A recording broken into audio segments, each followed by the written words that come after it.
이 시간에는 지금 함께 읽은 레위기 2장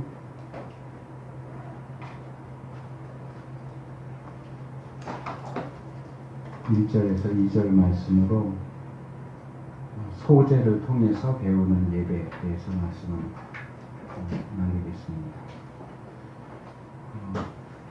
오전 시간에는 우리가 율법을 통해서 예배, 제사를 통해서 예배에 대해서 배우는 것이 어떻게 가능한가 하는 것을 말씀드리느라고 율법에 대한 얘기를 좀 했었는데, 이 시간에는 이제 그것이 필요 없기 때문에 바로 소제와 관련된 내용을 말씀을 들어가겠습니다. 먼저 소제라고 할 때 이 한문 이름 표현은 힐 소자에다가 제사 제자를 씁니다. 그래서 한문 뜻으로만 하면 흰 제사라는 뜻입니다. 왜 흰 제사라고 하는 이름을 붙였을까? 이 소제라고 하는 것은 주로 곡식을 가루로 만들어서 가루 형태로 드리기 때문에, 곡식 가루가 흰색을 띠기 때문에 그 색깔을 감안한 명칭을 그렇게 붙인 것으로 보입니다. 이 경우에도 이 소제에 해당되는 히브리 이름은 민하입니다. 들어보신 적이 있을 수도 있는데, 제가 아는 후배 목사님은 아들 이름을 민하라고 지었어요. 히브리 이 단어인데, 이 민하라고 하는 단어는 선물, 예물, 곡물 그런 뜻입니다. 곡물이 식물 하는 그 곡물이 아니고, 우리나라가 옛날에 뭐 중국에 곡물을 바쳤다 할 때 그런 식의 표현으로 곡물입니다. 작은 나라가 큰 나라에게 또는 백성이 임금에게 뭔가를 바칠 때 사용하는 그 표현이죠. 그래서 이 민하라고 하는 단어는 초기에는 어떤 사람이 자기보다 높은 사람에게 호의를 입기 위해서 드리는 예물, 그런 뜻으로 사용됐지만, 좀 더 시간이 지나면서는 자신이 받은 호의나 은혜에 대해서 감사하는 마음의 표시로 자발적으로 드리는 예물을 가리키는 그런 의미로 발전하게 됩니다. 그래서 레위기에 보면 이스라엘 사람들이 하나님께 드리는 제사가 5가지가 나오는데, 학자들은 그 가운데서 특별히 번제와 소제가 가장 오래된 제사일 것이다. 어느 게 더 오래됐는지는 정확하게 알 수는 없지만, 번제는 모든 제사에 있어서 기본이 되는 제사의 형태고, 소제의 경우는 곡식 제사라고 해서 번제하고는 좀 다르게 보이기는 하지만, 성경에 나오는 제일 첫 제사가 바로 이 소제였어요. 그러니까 소제라고 하는 표현은 곡식 제사를 가리키는 모세 율법 안에서 특별한 용도로 사용되지만, 원래는 곡식 제사만을 가리키는 게 아니고, 아까 얘기한 것처럼 예물을 드린다, 곡물을 드린다 이렇게 할 때도 이 표현이 사용되었기 때문에, 여러분이 알고 있는 성경 최초의 제사는 누가 드렸습니까? 아벨. 가인과 아벨이 처음 드렸죠. 아담과 하와의 아들이. 그래서 가인은 자기가 농사 짓는 사람이기 때문에 곡식 중에서 예물을 드리고, 가인은 양을 치는 사람이기 때문에 이제 짐승을 가지고 제물을 드리죠. 그러면 가인이 바친 것은 곡식이기 때문에 소제고, 아벨이 바친 것은 짐승 제사니까 번제고 그럴까요? 여기 두 경우 모두 사용된 게 민하입니다. 그러니까 꼭 곡식 제사만을 가리키는 것이 아니라 하나님 앞에 예물을 드린다라고 할 때는 이 민하라는 단어를 썼어요. 그래서 제일 처음 사용되는 제사에 대한 단어가 민하이기 때문에 어쩌면 번제보다 소제가 더 오래된 제사가 아닐까 그렇게 생각을 하기도 하고, 가장 기본으로 드리는 제사는 번제이기 때문에 또 번제가 가장 오래되지 않았나 이렇게 하는데, 결론이 나지는 않았고요. 어쨌든 번제와 소제가 속죄제, 속건제, 화목제는 조금 더 후대에 나온 제사 방식이고요. 가장 고대로 올라가면 번제 또는 소제가 하나님께 주로 드려졌을 것이다 그렇게 봅니다. 이 소제에 있어서 가장 독특한 부분은 다른 제사들은 모두 짐승을 죽여서 드리는 피가 있는 제사이지만 이 소제는 피가 없다는 겁니다. 곡식으로 드리다 보니까 피가 있을 수가 없죠. 그래서 교회 안에서 일반적으로 소제에 대해서 가르칠 때는 소제는 피가 없는 제사이기 때문에 번제라든지 화목제라든지 그런 피가 있는 제사와 함께 곁들여져서 함께 드려진다, 그렇게 보통은 가르칩니다. 실제로 뭐 출애굽기 29장 38절 39절, 레위기 23장 12절 13절, 민수기 15장 5절에서 10절 이런 본문들을 보면 소제를 피가 있는 다른 제사들과 함께 드리는 경우들을 볼 수 있습니다. 하지만 소제를 항상 그렇게 피 있는 제사와 곁들여서 드렸던 것은 아니고요. 소제가 단독적으로 드려지는 경우도 있습니다. 그래서 이 부분이 어떤 오해를 가져오기도 했는데, 이제 많은 분들이 질문하는 것들 가운데 하나가 조금 전에 제가 얘기했지만 가인과 아벨의 제사에 대해서 왜 하나님이 가인의 제사는 받지 않았고 아벨의 제사를 받으셨는가 하는 질문들을 많이 하시고, 거기에 대한 설명들도 여러 가지가 있는데 그 중에 하나가 이거거든요. 아벨의 제사는 피가 있었는데 가인의 제사는 피가 없었기 때문이다. 근데 이 설명은 잘못된 설명입니다. 일단은 모든 제사가 피가 있는 제사여야 한다라는 법도 성경에는 나오지 않고요. 피 없는 제사가 분명히 모세오경 가운데 소제로 나와 있고요. 그리고 하나님이 짐승 제물만 좋아하시고 곡식 제물은 좋아하시지 않는다, 이런 설명도 있는데 그것도 말이 안 되고요. 또는 조금 해방신학이나 민중신학 쪽에서 하는 사람들은 하나님은 양치는 사람은 좋아하는데 농부는 안 좋아하신다, 뭐 이렇게 설명하기도 해요. 가인이 농부였기 때문에 가인이 드리는 제사를 안 받았다, 이렇게 얘기도 하는데 그것도 역시 사실은 말이 안 됩니다. 왜냐하면 가인이 몇째 아들입니까? 아담의 첫째 아들입니다. 셋째 아들은 셋이고요. 첫째 아들입니다. 장자입니다. 뭐 어느 나라나 다 똑같은 건 아니지만 보통 가업을 누가 이어받습니까? 첫째가 이어받습니다. 그러면 아담의 가업이 뭘까요? 직업, 농사 짓는 거예요. 그렇죠. 하나님이 처음 아담과 하와를 만드셔서 에덴 동산에 두셨을 때도 동산을 돌보라고 하는, 말하자면 과수원지기 같은 역할을 했었고, 에덴 동산에서 쫓겨날 때도 너가 땅을 갈아서 먹고 살아라 했기 때문에 아담의 직업은 농부입니다. 당연히 장자인 가인도 아버지의 직업을 물려받아서 농부로서 일을 한 거고, 형이 농부 일을 하기 때문에 동생은 어쩔 수 없이 농부가 아닌 다른 직업을 찾다 보니까 양을 치게 된 거죠. 그러면 하나님이 처음 사람에게 주신 직업이 농부인데 하나님이 농부를 싫어하기 때문에 농부가 드린 재물을 안 받았다라는 건 말이 안 되는 거죠. 그래서 아까도 제가 비둘기에 대한 거 하면서 빈부 귀천을 따지지 않으신다 그랬고, 마찬가지로 직업도 따지지 않으십니다. 직업과 관련해서 물론 특별히 죄 짓는 직업도 있죠. 근데 그런 게 아니고 정상적인 직업이라면 나는 이 직업 좀 싫은데 너가 드리는 예배는 안 받는다, 이렇게 하지 않으세요. 그래서 우리가 본문 자체만 놓고 볼 때도 사실은 창세기에 충분히 하나님이 누구의 제사를 받고 누구의 제사를 받지 않은 이유를 발견할 수 있습니다. 그게 뭐냐 하면 창세기 그 본문을 자세히 보시면 뭐라고 되어 있느냐면, 여호와 하나님께서 가인과 그의 제물은 받지 않으셨다, 하나님께서 아벨과 그의 제물은 받지 않으셨다, 이렇게 나와 있습니다. 그게 이유예요. 하나님께서 가인의 제물을 받지 않으신 이유는 가인을 받아들이지 않으셨기 때문이에요. 아벨의 제물을 받으신 이유는 아벨을 받아들이셨기 때문에 그래요.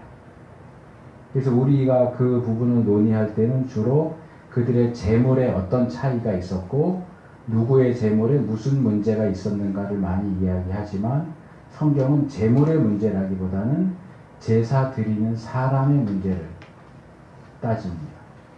가인에게 문제가 있었기 때문에 가인의 제물이 드려지지 않은 거예요. 아무리 비싸고 좋은 것을 가지고 와서 드렸다 할지라도 보통 논의하는 것처럼 만약에 가인이 피가 있는 제물을 가져와서 드렸다고 할지라도 가인 자체가 문제가 있다면 하나님 가인의 제사를 받지 않으세요. 마찬가지입니다. 우리가 하나님을 예배할 때도 하나님 왜 누구 예배는 받으시고 누구 예배는 안 받으세요? 예배에 문제가 있을 수도 있어요. 분명히. 그러나 더 중요한 것은 예배 드리는 그 사람이 어떤 사람이냐, 그가 평소에 어떤 삶을 살았느냐 하는 것이 중요한 문제가 됩니다. 이 가인과 관련된 본문도 좀 더 자세히 보면 굉장히 흥미로운 점을 여러 가지 발견할 수 있는데, 지금 가인 얘기는 제가 준비 안 한 건데 말이 나와서 말씀을 드리는 건데요. 거기 보면 가인이 자기 재물이 받아들여지지 않았기 때문에 고개를 떨어뜨렸다, 얼굴을 땅을 향해서 숙였다, 그런 표현이 나오고, 하나님께서 가인을 향해서 왜 너가 고개를 들지 못하느냐, 너가 잘했다면 왜 고개를 들지 못하겠느냐라고 말씀하세요. 거기 나오는 말씀의 의미는 뭐냐 하면, 너가 잘못했기 때문에 고개를 들지 못하게 한 거다. 너가 잘못했는데도 뻔뻔하게 회개도 하지 않고 아무 일도 없었던 것처럼 제사 드린다고 오니까 내가 너 제사를 안 받은 거다. 그래서 우리가 예배에 있어서도 굉장히 중요하게 생각해야 할 것은 예배자의 문제입니다. 내가 어떤 사람인가. 무조건 하나님 내 예배를 받아주세요만 얘기할 게 아니고, 하나님 나는 어떤 사람입니까? 하나님 나는 어떤 예배자입니까를 따지는 것이 필요해요. 우리가 문제가 있으면 그 문제를 해결하고 와서 제사를 드려야 돼요. 예수님도 말씀하시죠. 제단에 예물을 올려놨다가도 형제에게 원망 들을 만한 일이 생각나면 가서 사과하고 화해하고 와서 드려라. 그 얘기는 무슨 얘기예요? 원망 들을 만한 일이 있고 죄가 있는데도 제단에 예물을 올려서 드린다면 하나님은 그 제사 받지 않으신다. 우리의 삶에 문제가 있으면 우리가 당장 그 시간에 아무리 정성을 들여서 아무리 열심히 예배를 드린다고 해도 예배 드리는 사람이 문제가 있다면 하나님은 예배를 받지 않으세요. 굉장히 중요한 부분입니다. 그러니까 이들이 바친 제물이 민하였단 말이에요. 선물이었단 말이에요. 하나님 앞에 선물 드리는데 부모 자식을 생각을 해보세요. 자식이 부모가 너무 싫어하는 일을 하고 돌아다녀요. 부모님 얼굴에 먹칠을 하고 똥칠을 하고 다니면서 하루는 와서 선물이에 하고 갖고 오면 부모가 기분이 좋겠어요? 그거랑 똑같은 거예요. 하나님과의 관계는 생각 안 하고 선물 드리는 그 행위에만 집중을 하니까 문제가 생기는 거죠. 그래서 오전에도 드린 말씀이지만 우리가 예배 자체에도 당연히 집중을 해야겠지만 예배 이전에 내가 어떤 삶을 사는가, 그것을 다른 식으로는 공적 예배, 사적 예배 이렇게 부릅니다. 우리가 정해진 시간에 정해진 장소에 나와서 드리는 예배는 공식적인 예배고, 우리가 개인적으로 드리는 예배는 사적인 예배인데, 이게 평일날 내가 혼자 앉아서 성경 읽고 찬송 부르고 하는 그 예배만을 가리키는 게 아니고, 우리가 평일에 어떻게 살았는가, 이 사적인 예배를 제대로 드리지 않은 사람의 공적인 예배는 하나님이 받지 않으세요. 그래서 예배를 한번 잘 드리려면 그 한 시간만 정신 차리면 되는 게 아니고, 사실은 일주일 내내 정신을 차려야 그 한 시간 드려지는 예배가 받아들여지는 예배가 되는 거예요. 그래서 어쨌든 이 소제 자체도 가인과 아벨의 제사에서 볼 수 있는 것처럼 꼭 다른 피 있는 제사에 곁다리로 붙여서만 드려지는 뭔가 2% 부족한 예배가 아니고, 소제 자체도 충분히 단독적으로 드려질 수 있는 그런 제사다 하는 것을 보게 됩니다.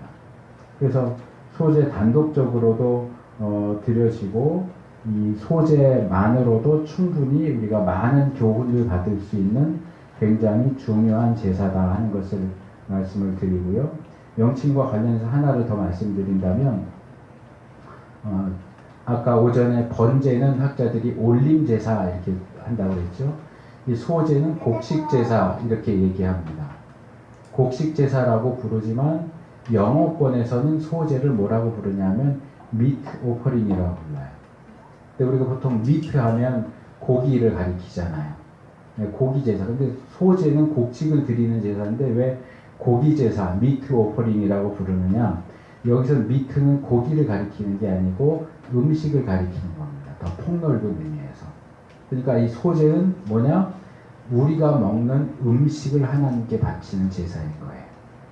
근데 그게 이제 주로 곡식이다 보니까 곡식을 드리는 거고, 기본적으로는 곡식을 가루로 내어서 가루로 드리지만, 이 2장을 더 읽어보시면 뒷부분에 가면 이 곡식으로만 드리지 않고 그것을 부치거나 뭐 굽거나 삶거나 뭐 이런 식으로 음식을 만들어서 음식 형태로 드리기도 해요. 그래서 어떤 의미에서는 그렇게 음식 형태로 드리는 소제가 이 소제의 명칭에는 더 합당한 그런 방식이다라고 말할 수 있겠죠. 그래서 이 소제에 기본적으로 들어있는 메시지는 뭐냐 하면 하나님께서 우리에게 음식을 주신 것에 대해서 감사하면서 드리는 예배예요. 우리에게 먹을 것을 주신 하나님께 우리에게 주신 그 먹을 것 가운데 일부를 돌려드리면서 저희에게 먹을 것을 주셔서 감사합니다. 제가 이거 먹고 더 충성하겠습니다. 보통 식사기도 할 때 대표기도 시키면 그런 기도들 많이 하시잖아요. 우리가 이 음식 먹고 더 강건해져서 하나님 위해서 더 충성하게 해주세요. 또 어떤 분은 이 음식이 우리를 위해서 희생하듯이 우리도 하나님을 위해서 희생하게 해주세요. 그렇게 하는데 그런 기도는 완전히 소제의 정신과 100% 맞아 떨어지는 그런 기도라고 말할 수 있어요. 그래서 하나님께서 우리에게 주신 음식을 비롯한 많은 것들을 소유하고 그리고 사용하면서 그 가운데 일부를, 제가 아까 오전에 예를 들었잖아요. 부모님이 아이에게 과자든지 사탕 이렇게 주면서 하나만 줘봐 이렇게 하듯이 하나님이 나에게 주신 사탕 가운데 일부를 하나님 드셔보세요 하고 드리는 그게 소제예요. 말하자면. 그래서 그렇게 드리는 것을 통해서 감사와 충성을 표시하는 것이 소제다. 그렇다면 우리의 예배도 역시 소제의 정신을 따라서 우리가 평소 예배 드리면서 그런 생각을 잘 안 하기는 하겠지만 하나님 나에게 날마다 일용할 양식을 주시고 내가 쓸 수 있는 것들을 공급해 주셔서 감사합니다 하는 마음이 우리 예배 가운데도 들어가야 한다. 그런 감사의 마음, 그리고 주셔서 너무 감사합니다. 제가 이것들 가지고 주님을 위해서 잘 쓰겠습니다. 충성의 서약, 이런 것들이 우리의 예배에 들어가 있어야 합니다. 두 번째로 1절과 2절을 보면 이 소제를 드리는 가장 기본적인 방식은 그것을 고운 가루 형태로 만들어서 드린다는 겁니다. 이게 물론 가루 형태로 그냥 드리는 경우도 있고 조금 전에 말씀드린 것처럼 음식으로 만들어서 드리는 경우도 있지만 음식으로 만드는 경우에도 그 기본적인 재료는 가루입니다. 그러니까 곡식이라고 할 때는 이제 거기서는 쌀은 아니고 밀이나 보리인데 밀이나 보리 같은 곡식을 드린다고 할 때 하나 예외적인 경우는 있어요. 우리가 이제 그렇게 연결을 시켜서 생각은 못하지만 첫 열매를 드리는 경우가 있죠. 추수에서 첫 열매를 드리는. 근데 그게 짐승 새끼 중에 첫 새끼를 드리는 거면은 다르지만 곡식 가운데 첫 열매를 드리는 것은 그것도 소제입니다. 소제에 속하는 한 종류예요. 그렇게 첫 열매를 드릴 경우에는 그 나달 형태로 드립니다. 그러니까 데워온 그대로 드리는 거죠. 추수감사절 때 뭐 과일 이렇게 놓듯이 밀이면 밀 이삭 그대로 이렇게 드리지만 그 경우만 예외적이고 대부분의 소제는 모든 그 밀이나 보리의 나날갱이를 빻아서 그리고 채로 쳐서 고운 가루로 받아낸 것을 드리게 되어 있습니다. 그래서 여기 고운 가루라고 번역된 이 히브리어 단어가 솔레트라고 하는 단어인데 이게 원래 흔든다 그런 뜻이에요. 고운 가루하고 흔드는 게 무슨 상관이 있느냐? 곡식을 빻아서 그것을 체에다 넣고 흔드는 거예요. 그래서 그 체의 망보다 큰 거는 안 떨어지겠죠. 굵은 거, 거친 거는 남고 고운 거만, 그 망을 통과하는 것만 떨어지죠. 그래서 그렇게 망을 통과해서 떨어지는 것만 들이도록 되어 있기 때문에 이게 채로 흔들었다. 그런 의미에서 이 고운 가루라는 표현이 나오는 겁니다. 그러니까 이렇게 들리려면 이것도 역시 굉장히 수고를 많이 해야 되겠죠. 농사 지어야 되고 추수해야 되고 탈곡해야 되고 그걸 다시 빻아서 채로 쳐서 고운 가루만 모아서 드려야 하기 때문에 이런 고운 가루로서 드리는 소재의 방식은 우리에게 무엇을 교훈하는가 하면 두 가지를 보통 얘기를 하는데요. 첫째로는 우리의 구원을 위해서 고난과 희생을 하신 예수님의 희생을 이 소재가 보여준다 그렇게 봅니다. 마치 곡식 낫 알갱이가 절구통 같은 데 넣어져서 빠지듯이 그런 빠지는 고통, 그런 표현을 제가 책에서 읽어본 적은 없는데 제가 이 부분을 보면서 나름대로 생각한 건 뭐냐 하면 짐승 제사를 드릴 때도 번제는 제물 전체를 드리는 것이지만 소면은 소 한 마리를 그대로 제단에 올려서 태워드리지 않거든요. 아까 말한 것처럼 죽여서 가죽을 벗겨서 토막을 내서 각을 떠서 드리거든요. 그러니까 제가 볼 때는 짐승 제물을 토막을 내는 것과 곡식 제물을 가루로 내는 것은 거의 비슷한 의미가 아니겠는가. 그래서 이 소재를 고운 가루로 드린다고 할 때는 가장 중요한 의미가 희생입니다. 그러니까 번제의 의미는 헌신이라고 한다면 소재의 의미는 희생이에요. 가루가 되는 그런 고통, 그런 과정을 겪은 후에야 하나님 앞에 고운 가루로서 드려질 수 있습니다. 그래서 이 고운 가루가 첫째로는 우리를 위한 예수님의 희생을 보여준다고 하면 히브리서 4장 15절이나 요한일서 3장 5절이 얘기하는 거고요. 또 하나는 우리가 하나님 앞에 드려질 때 이러한 깨지고 순결하고 희생하는 그런 방식으로 우리 자신을 드려야 한다. 고린도후서 4장 10절에서 12절 참조하시고요. 그래서 우리가 하나님을 예배하기 위해서는 번제가 의미하는 것은 100% 철저한 헌신이라고 한다면 소제는 철저한 희생과 고난을 통한 예배를 가리킨다. 이렇게 말할 수 있습니다. 그래서 소제의 정신을 우리의 예배에 비추어 본다면 과연 우리가 하나님을 예배하기 위해서 어떤 희생과 고난을 감수하는가 좀 생각을 해볼 필요가 있어요. 요즘에는 그런 경우가 많지 않아요. 근데 예전에는 제가 어렸을 때 한 뭐 초등학교나 중학교 때만 해도 그런 얘기를 종종 들었어요. 자녀가 교회를 나가는데 부모님이 교회에 나가는 걸 반대해요. 근데 가지 마라 해도 자꾸 교회를 가니까 아버지가 딸 머리를 가위로 다 잘라버린 거예요. 그래갖고 이렇게 쓰고 교회에 와서 예배드렸다 뭐 그런 얘기 종종 있었어요. 근데 요즘에는 그렇게까지들 안 하죠.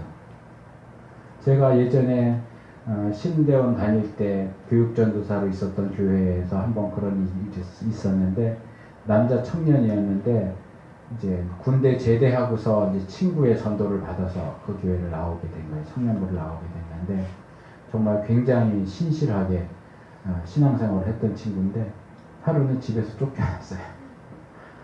아버지가 교회 다닌다고 그래갖고 신발도 못 신고 집에서 쫓겨나가지고 그렇게 예배를 왔던 적이 있어요.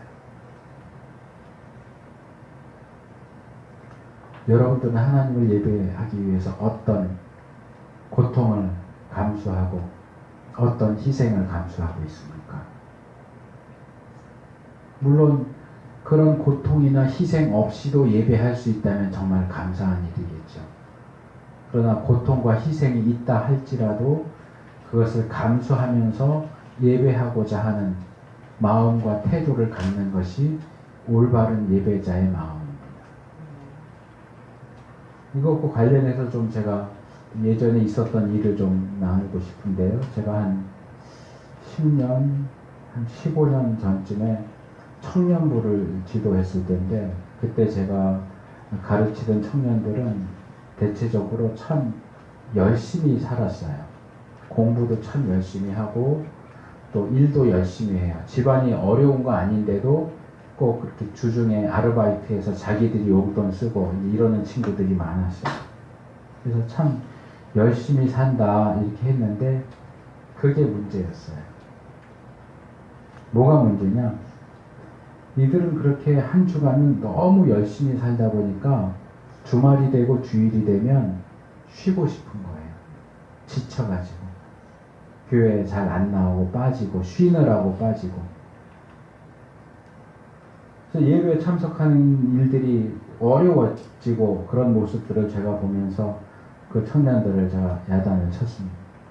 야, 사람이 자기가 쓸 수 있는 힘이 한계가 있다. 일주일이면 일주일 동안 자기가 쓸 수 있는 힘이 한계가 있는데 그 힘을 일주일 동안 너희 자신을 위해서 공부하는데 돈 버는데 그 힘을 다 써버리고 조금도 힘을 남겨두질 않으니까 주일날 교회 올 힘도 없는 거다. 그렇게 너희들 위해서만 그 힘을 다 써버려서야 어떻게 하나님을 제대로 섬기겠느냐. 그렇게 야단을 쳤던 적이 있어요. 여러분은 하나님을 섬기기 위해서 때로는 공부도 희생할 수 있습니까? 하나님을 섬기기 위해서 학점이 낮게 나오는 걸 그걸 별명거리 삼으면 안 되고요. 아멘입니다. 예. 고3 희생하고 있습니다. 여러분들이 하나님께 예배하기 위해서 돈 버는 거 희생할 수 있어야 돼요. 저는 일부 예배 싫어해요. 일부 예배가 왜 생겼을까요? 일부 예배 뭐 얘기하는 건지 아시죠? 대부분의 교회들이 보통은 11시쯤에 이제 낮 예배를 드리는데, 이제 예배당은 작은데 성도들이 많아지면 이제 1부, 2부 해서 예배를 더 많이 만들죠. 뭐 11시 예배, 9시 반 예배. 그러다 보면 보통 일부 예배는 7시에 드려요. 아침에 일찍. 근데 대부분 이 일부 예배 오는 사람들은 누구냐 하면 교회는 다니고 예배는 드려야겠는데 주일날 장사하고 싶은 사람. 그러니까 아침 일찍 나와서 예배 드려놓고 예배는 드렸어. 그러고 가서 가게문 여는 거예요. 주일날 정말 일을 하지 않으면서 생업을 쉬면서 하나님을 섬겨야 하는데 생업을 할 수 있도록 공개적으로 허용해 주는 예배가 일부 예배예요. 그래서 일부 예배는 주로 가게문, 주일날 가게문 여는 사람, 주일날 어디 친척 결혼식 가는 사람, 그리고 어디 등산이나 어디 놀러 가는 사람들이 주로 애용하는 예배가 일부 예배예요. 그런 일부 예배는 없어져야 된다고 생각해요.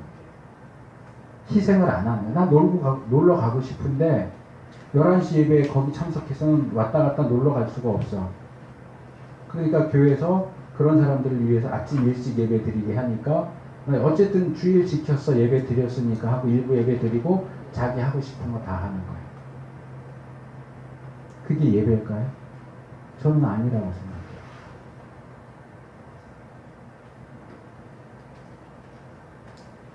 제 얘기에 오해가 있을 수 있기 때문에 뭐냐 하면 예배하기 위해서 공부도 희생할 수 있느냐, 돈 버는 거 희생할 수 있느냐, 이 부분에 대해서 오해가 있을 수 있기 때문에 제가 한 가지 이야기를 더 하려고 그래요. 제가 이 말씀을 드리는 것은 우리가 하나님을 섬기기 위해서는 학교도 때려치고 직장도 때려쳐라 그 얘기가 아니에요. 제가 섬겼던 또 다른 교회들에서는 두 교회인데 청년 그 먼저 번에서 했던 그 청년들하고는 정반대의 현상이 있었어요. 그래서 제가 정반대로 야단을 쳤던 적이 있어요.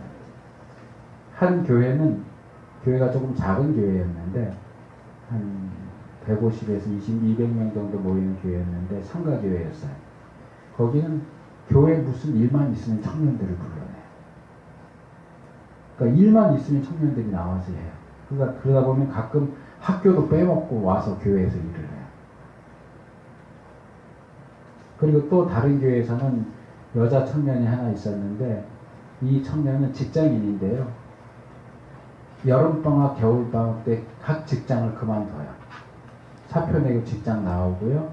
여름방학 끝나고 겨울방학 끝나면 새 직장을 또 구해요. 그러니까 여름방학 때 사표 내고 여름방학 끝나면 새 직장 구해서 다니다가 겨울방학 때는 또 사표 내고 이렇게 계속 직장을 바꾸는 거예요. 왜 그럴까요?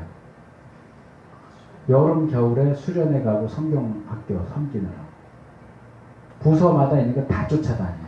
유초등부 성경학교도 교사로 섬기고 청년부 수련회로 가고 중고등부 수련회도 따라가고 장년부 집회 있으면 장년부 집회도 따라가고 직장 다니면서 어떻게 이렇게 다 따라다녀요. 그러니까 그거 하려고 직장을 그만두는 거예요. 여름에 그만두고 겨울에 그만두고 그리고 또 새 직장을 가고.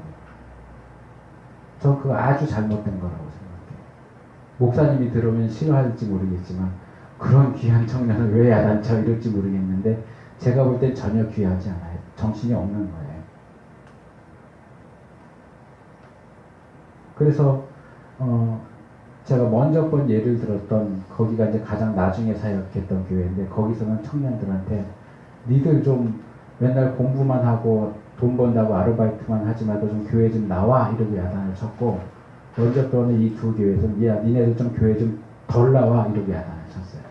너무 나오는 거예요. 자기 생활이 안 될 정도. 이게 우리가 주님을 섬기기 위해서 희생한다라고 하는 것도 어느 정도 것이에요. 거기에 내가 있어야 되고 내 생활이 있고 난 후에 섬기는 거지 나도 없고 내 생활도 전혀 안 되고 그러면서 죄송합니다. 그냥 교회에만 미쳐서 그렇게 쫓아다니는 게 하나님이 원하시는 섬김이 아니에요. 그것도 적당하게 적절한 선에서 맞춰야지 그렇게 하는 거는 무슨 이단 사입이 광신도들이나 하는 거지 집도 팔고 다 팔고 직장도 그만두고 거기 들어가서 사는 거 광신도들이나 하는 거지 성경적이고 정상적인 교회에서는 그런 방식을 추구하지 않습니다. 저는 오히려 오늘날 특별히 우리 한국 교회가 성도들을 너무 교회에 나오게 한다고 생각해요. 우리가 신앙생활을 해야 하는 장소가 어디입니까? 세상이에요. 신앙생활을 교회에서 하는 게 아니고 세상에서 해야 돼요. 교회에서는 훈련받고 그 훈련받은 것 가지고 나가서 세상에서 그리스도인답게 살아야 돼요. 근데 교회가 맨날 성도들을 교회만 불러들여요. 뭐 한다 해갖고 교회만 맨날 불러들이고 교회만 붙어있게 하면 언제 나와서 신앙생활을 해요? 직장 다니는 사람들 자기 개발도 해야 되잖아요. 그럼 학원도 다녀야 되고 그러는데 도대체 그런 걸 할 시간을 주질 않아. 틈만 나면 교회 나오라. 그거는 제가 볼 때는 한국 교회가 자신이 없는 거예요. 여호와의 증인이나 이런 사람들 집집마다 다니면서 교패 붙은 집만 또 찾아와서 그러죠. 그러면 뭐라 그래요? 대부분 목사님들이 그 사람들 만나지 말라고 얘기하지 말라고 그래요. 왜요? 얘기하면 넘어가게 생겼거든요. 그 사람들은 얼마나 훈련을 철저하게 받았는지 말로는 이길 수가 없어요. 저도 예전에 상도동 살 때 그때 전도사 강도사 할 때쯤이었는데 그쪽 상도동 지구에 아마 거의 책임자쯤 되는 사람이었던 것 같은데 왔어요. 그래서 얘기를 서로 했는데 그분 중년 정도 됐었는데 한 40대였던 것 같은데 그때 직장도 그만두고 그 일에 전념을 하는데 저는 그분을 보면서 이 사람 참 그 열심이 너무 아깝다. 그 열심으로 정말 제대로 된 복음을 믿고 들으면 참 좋을 텐데 해서 저도 계속 만났고 그 사람도 제가 아까웠는지 계속 찾아오더라고요. 한 달 정도를 거의 일주일에 한 번 정도 만났어요. 그래서 제가 일부러 제 방 서재로 데리고 들어갔어요. 제가 좀 책이 많거든요. 한 8,000권 정도 돼요. 거기다 데리고 들어와갖고 뭐라고 막 그러면 헬라어 성경 딱 펼쳤고 여기 보라고 여기 이렇게 돼 있지 않냐. 거기 뭐 삼위일체나 이런 거 부인하니까. 그리고 뭐라고 자꾸 말을 거면 그쪽에서 주장하는 거 다 피해서 얘기를 하니까 저도 할 얘기가 없네요 그러더라고요. 서로 아까워서 계속 만났는데 결국은 둘 다 이제 더 이상 만날 필요가 없겠다. 나도 그 사람한테 넘어갈 일이 없고 그 사람도 내 얘기 듣고 넘어올 일이 없고 기본적으로는 성경을 같이 어떤 공통점으로 해서 해야 되는데 그쪽에서는 성경을 절대 권위 있는 걸 보지를 않으니까 말이 통하지 않는 거예요. 근데 저처럼 신학을 한 사람도 말을 해서 이길 수 없는데 일반 성도들이 그런 사람들 만나봐요. 이겨낼 수 있겠어요? 그러니까 아예 만나지 마라. 그것도 또 성경에 있어요. 요한이 쓴 편지 중에 문안도 하지 말라. 인사도 하지 말라. 얼마나 좋아요. 딱. 그러니까 인사도 하지 말고 문에도 드리지 말고 띵동띵동 누구세요? 그래서 좋은 말씀이 있어서 왔습니다. 그런 문도 열어주지 마라. 근데 어떤 분이 그런 외국 분인데 그런 책을 썼어요. 여호와의 증인도 사랑으로 전도해야 된다. 맞잖아요. 대부분 목사님들은 여호와의 증인 이런 이단은 만나지도 마, 대화하지도 마. 그래. 그 사람들도 전도 받아야 되잖아요. 근데 말로서는 이길 수가 없는 거예요. 근데 교인들을 철저하게 훈련시켜서 말로도 그런 사람들을 이길 수 있다면 왜 만나지 말라고 하겠어요? 전도하라고 할 거 아니에요. 그러니까 제가 보는 시각은 그래요. 교회가 성도들을 정말 제대로 훈련을 시켰으면 세상에 내보내는 거 두려워할 필요가 없어요. 나가서 그리스도인답게 살고 그런 모습 보여주고 사람들 정말 사람 낚는 어부가 돼서 데리고 와 이렇게 하지. 그게 안 되고 불안하니까 자꾸 교회만 오래는 거예요. 그건 잘못됐다고. 훈련을 빡세게 시켜야죠. 제대로 갖추게 해주고 그리고 세상에 나가서 그리스도인다운 신앙생활을 하게 해야죠. 교회 안에서 하는 건 신앙생활이 아니에요.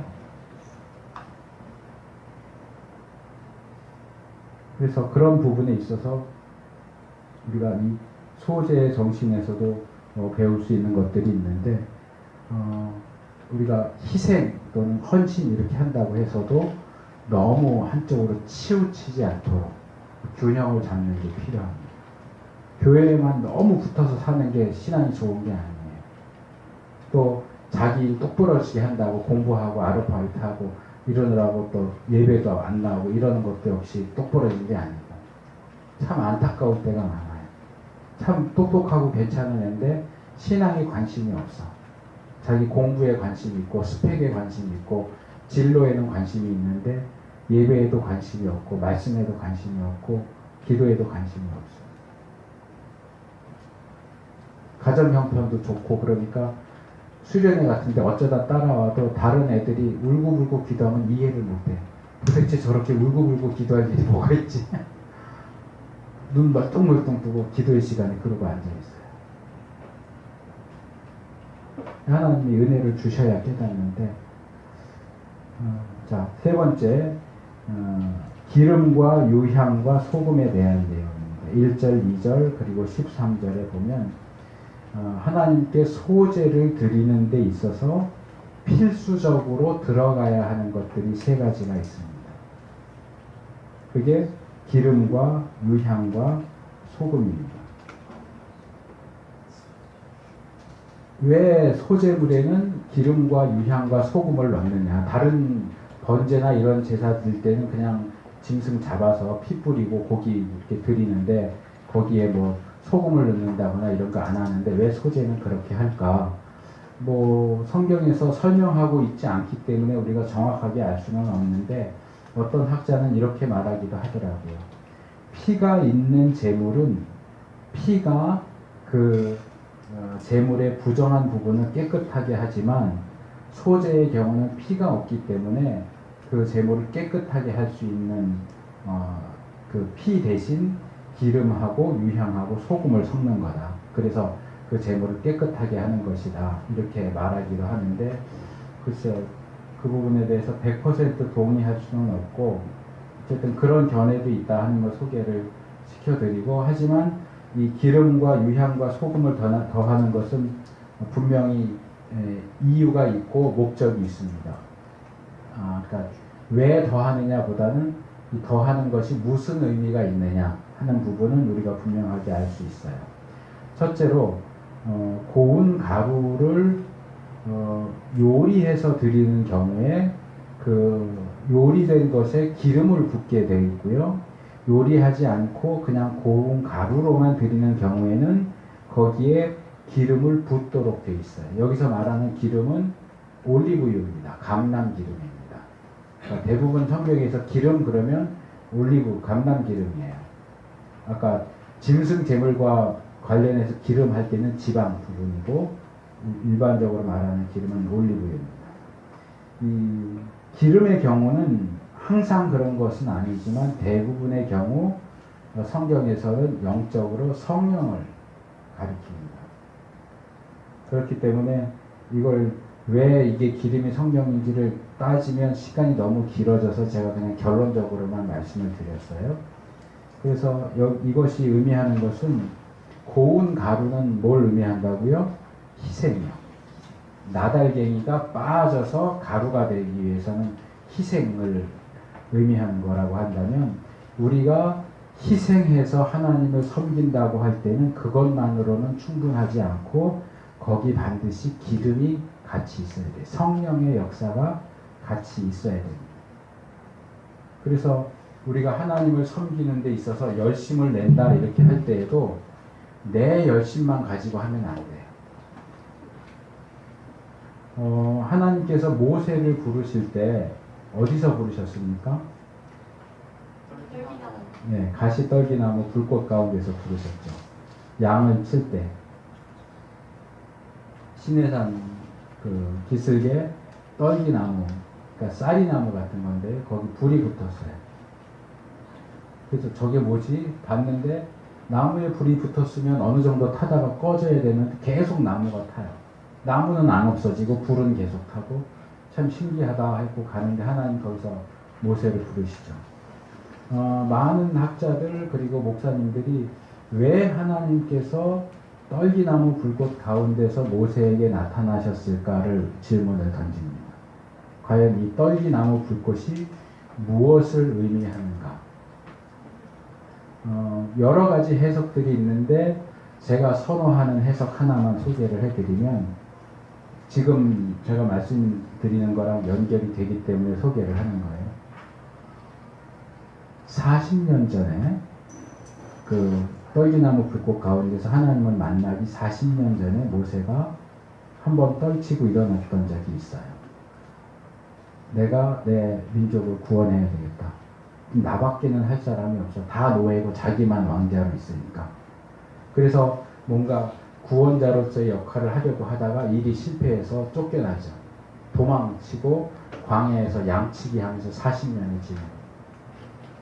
그리고 그 40년이 지나서 80세가 됐을 때 하나님이 나타나시죠. 떨기나무 불꽃이 보여주는 메시지는 이거라고 봅니다. 과거에는 이 떨기나무 불꽃, 떨기나무는 누구냐? 모세예요. 떨기나무인 모세가 자기 자신에게 불을 확 붙였어요. 자기의 열정, 자기의 열심, 자기의 노력, 자기의 실력으로 구원자 역할을 해보려고 불을 확 싸질렀더니 얼마나 갔어요? 며칠 못 가요. 꺼져요. 자기 자신을 불타는 재료로 삼아서 불을 질렀더니 며칠 안 가요. 제가 예전에 학생부나 청년부 주로 사역을 했는데 수련회 가면 은혜 받고 오는 친구들이 있어요. 근데 은혜 받고 오면 짧으면 일주일이고 길면 한 달이에요. 그게 한계예요. 우리가 우리 자신을 재료로 삼아서 헌신하고 희생해서 섬기겠다고 하면 유효기간이 짧아요. 왜? 내가 가지고 있는 것이 너무 적다 보니까 그거를 확 불살라지면 금방 꺼져버려요, 불이. 그리고 광야로 가서 그 서부 영화 보면 그런 거 많이 나오잖아요. 폐허가 되다시피 한 그 마을에 꼭 뭐가 있어요. 무슨 지푸라기 같은 것 이렇게 둘둘둘 말려갖고 공처럼 굴러다니는 장면 나오잖아요. 그렇게 광야를 굴러다니는 거예요. 보세요. 그런데 하나님이 떨기나무에 임하시면 거기 불이 붙어도 꺼지질 않아요. 왜요? 떨기나무를 재료로 해서 타는 게 아니거든요. 우리가 하나님을 예배한다고 할 때 나한테 있는 것, 내가 잘하는 것, 나한테 있는 어떤 것을 재료로 원료로 삼아서 뭔가 멋지게 한번 터트려 봐야지.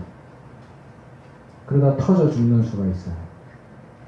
나에게 불을 붙일 게 아니고 성령의 불로 예배해야 돼요. 성령이 임하셔서 섬겨야 그게 제대로 된 섬김이 되는 거예요. 내가 고운 가루가 되도록 희생하는 것이 그것만으로 드려질 수 없고, 거기에는 반드시 성령의 역사, 기름이 함께 가야 한다. 그래서 우리가 늘 전도도 하고 구제도 하고 섬김도 하고 하지만, 특별히 전도 같은 거 할 때 전도 가서 무슨 얘기를 할까, 어떻게 전도할까 훈련도 받지만, 사실 그거보다 더 중요한 건 기도예요. 전도를 하기 전에 하나님 저에게도 함께 하시고 복음의 말씀을 듣는 사람에게도 함께 하셔서 마음을 열어주시고 귀를 열어주시고 복음을 받아들일 수 있게 해주세요. 내가 말 잘한다고 해서 전도가 되는 게 아니거든요. 성령님이 그 죽은 영혼을 살려주셔야 전도가 돼요. 그래서 우리가 무엇을 하든지 당연히 희생하지 않고 헌신하지 않고서는 무엇을 할 수가 없어요. 당연히 헌신하고 희생해야죠. 그러나 인간적인 헌신, 인간적인 희생은 한계가 있을 수밖에 없다. 거기 성령님의 역사가 함께 할 때에야 하나님이 기뻐 받으시는 제물로 드려진다. 기억할 필요가 있습니다. 두 번째로는 이 고운 가루로 드릴 경우에 항상 첨가돼야 하는 것이 유향입니다. 이게 향품인데요. 이 유향은 유향나무에서 짜낸 고급 향료입니다. 짜냈다고 하지만 정확히 말하면 나무진이에요. 우리 산에 가면 소나무에서 송진 나오는 것처럼 그렇게 진이 나오는 것을 모아놓은 건데요. 상당히 값이 비싼 고급 향료입니다. 그리고 이를 태우면 향기로운 냄새가 나기 때문에 황색깔의 나무진인데, 이것을 고운 가루 형태로 드릴 때는 항상 유향, 일정 정해진 양만큼의 유향을 함께 태워드리도록 되어 있습니다. 근데 이 향은 역시 성경에서는 성도들의 기도와 정결한 생활, 고린도후서 2장 15절, 또 요한계시록에 보면 성도의 기도가 향과 함께 하나님께 올려드려진다, 이런 내용이 나오는데, 그래서 향은 기도 내지는 정결한 생활을 의미한다고 볼 수 있습니다. 그래서 우리의 희생과 헌신은 반드시 기도와 경건과 함께 가야 한다. 이게 좀 이상하게 들릴 수 있어요. 아니, 희생하고 헌신하면 당연히 기도도 하고 경건한 거 아니야? 희생하고 헌신하는 사람이 어떻게 경건하지 않을 수 있어? 그런데 모르겠어요. 지금 여기 계신 분들이 대부분 청년들이라서 어떨지 모르겠는데, 살다 보면 헌신하고 희생하는데 기도가 없고 경건이 없는 경우를 많이 보게 됩니다. 사람이 그래요. 이제 뒤에서 더 말씀을 드리겠지만, 겉모습은 뭔가 굉장히 헌신하고 희생하는 것 같은데 실상은 그렇지 않은 경우가 굉장히 많아요. 한 번은 제가 사역하던 교회에 교육자 사무실에 있는데 안수 집사님 한 분이 들어오시더니 그래요. 이번에 재직회를 했는데 부교육자들 그 차를 가지고 신방이랑 다니니까 교회에서 기름값을 대주거든요. 근데 교회에서 지정한 주유소 가서 기름 주유하고 얼마 주유했다 이렇게 장부에 써놓으면 이제 교회에서 지불을 하는 형식이에요. 근데 교육자들이 그 휘발유를 너무 많이 쓴다고 그것을 제한하자라고 하는 안이 나왔는데, 그게 통과되지 않았습니다 하고 아주 와서 자랑스럽게 얘기를 하시더라고요, 그 집사님. 근데 나중에 알고 보니까 그 제안을 하신 분이 그분이었어요.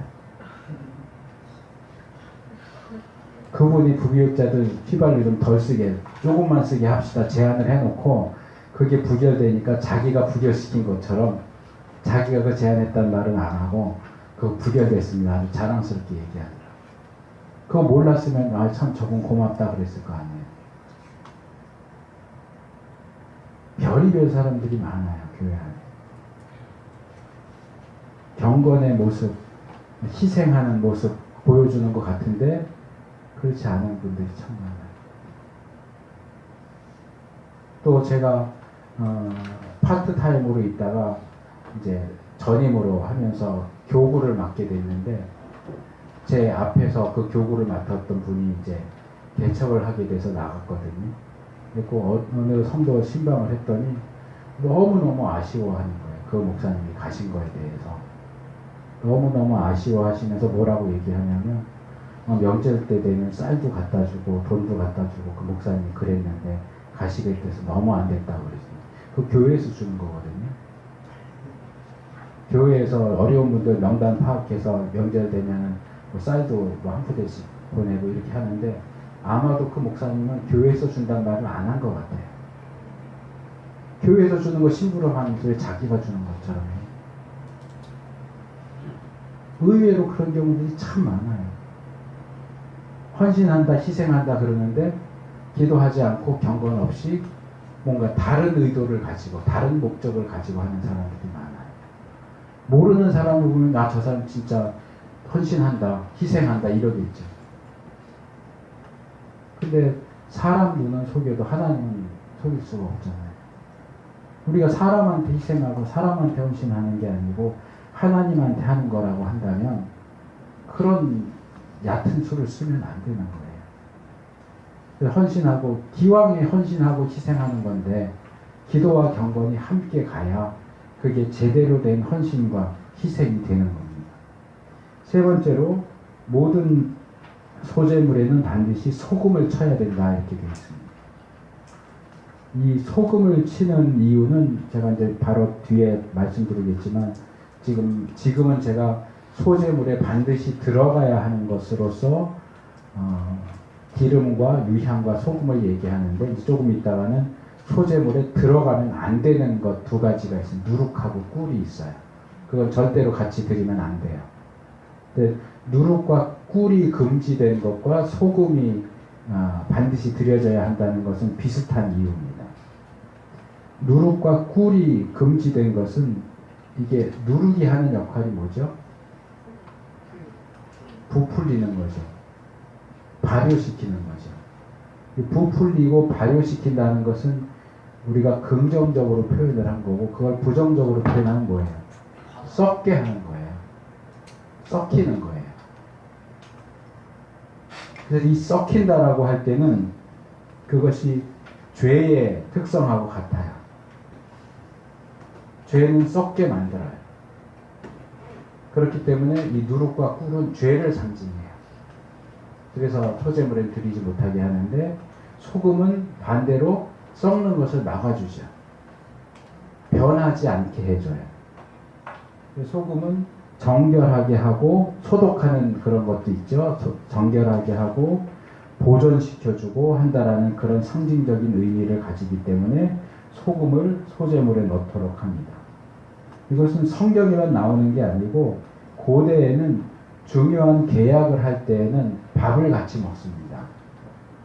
밥을 같이 먹으면서 뭘 같이 먹느냐 하면 소금을 같이 먹었어요. 왜 소금을 같이 먹느냐 하면 소금은 변하지 않는다. 그러니까 이 계약을 하는 데 있어서 둘 다 변하지 않기로 약속한다는 의미에서 소금을 같이 먹었어요. 그래서 우리 성경에도 민수기 18장 19절이나 역대하 13장 5절을 보면 소금 언약이라는 표현이 나와요. 그러니까 이 소금 언약은 뭐냐면 함께 소금을 먹으면서 계약을 했다는 말이에요. 그러니까 하나님과 사람 사이에 소금 언약이 세워졌다 그 얘기는 변하지 않는, 깨지지 않는 언약을 했다 그런 말이에요. 그러니까 소재물을 드릴 때도 마찬가지로 그렇게 변하지 않는 그런 의미를 담아서 제물을 드리는 겁니다. 하나님께서 우리에게 하신 약속을 신실하게 지키듯이 우리도 하나님을 섬기는 데 있어서 변하지 않겠습니다 하는 의미죠. 내가 하나님을 위해서 희생하겠다고 하는 거 변하지 않겠습니다. 내가 하나님을 향해서 충성하겠다고 하는 의미로 이 소제를 드리는데 제가 그 마음을 변하지 않겠습니다. 사람이 근데 변하죠. 사람도 변하고 사람도 변하죠. 그래서 한동안은 열심히 했었는데 어느 정도 시간이 지나면 그 열심히 식어버려요. 각오해요. 자기 혼자 마음으로. 내가 이렇게 열심히 했는데 아무도 알아주지도 않고 득되는 것도 하나도 없고 내가 꼭 요거까지만 하고 내가 그 다음엔 절대로 안 해. 이렇게 각오를 하죠. 내가 다시는 하나가. 그럴 때 우리가 이 소금의 의미를 기억해야 돼요. 우리가 하나님 앞에 제물을 드릴 때 소금을 같이 드리는 겁니다. 이건 약속이에요. 제가 변하지 않겠습니다. 바뀌지 않겠습니다. 하나님에 대한 나의 태도를 바꾸지 않겠습니다.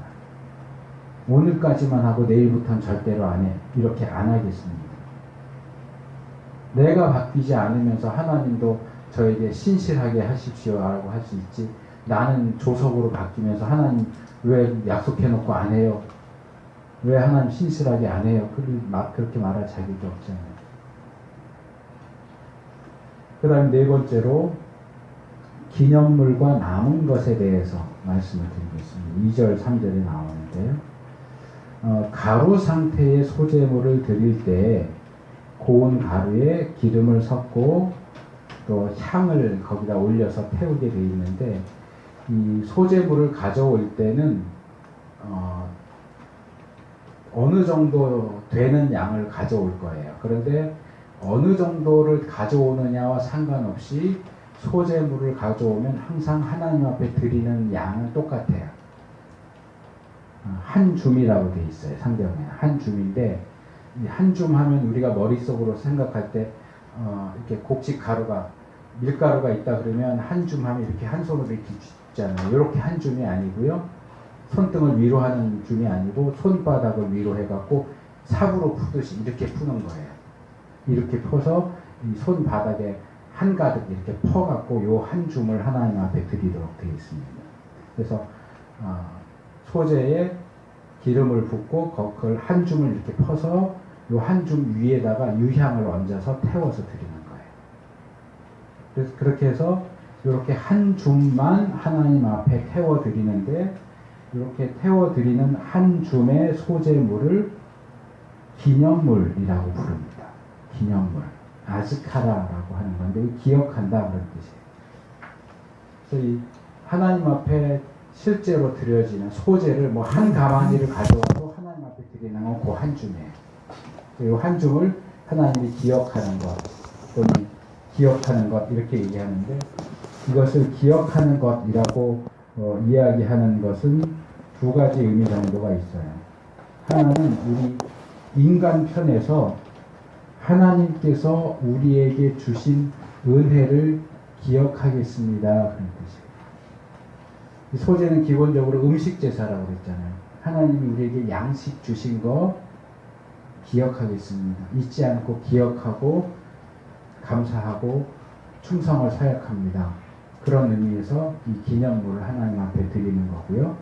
또 하나는 하나님 편에서 볼 때 비록 한 줌밖에 드려지지 않지만 하나님께서 우리가 하나님께 드리는 그 한 줌의 소재물을 기억해 주신다는 의미예요. 그래, 내가 그거 기억할게.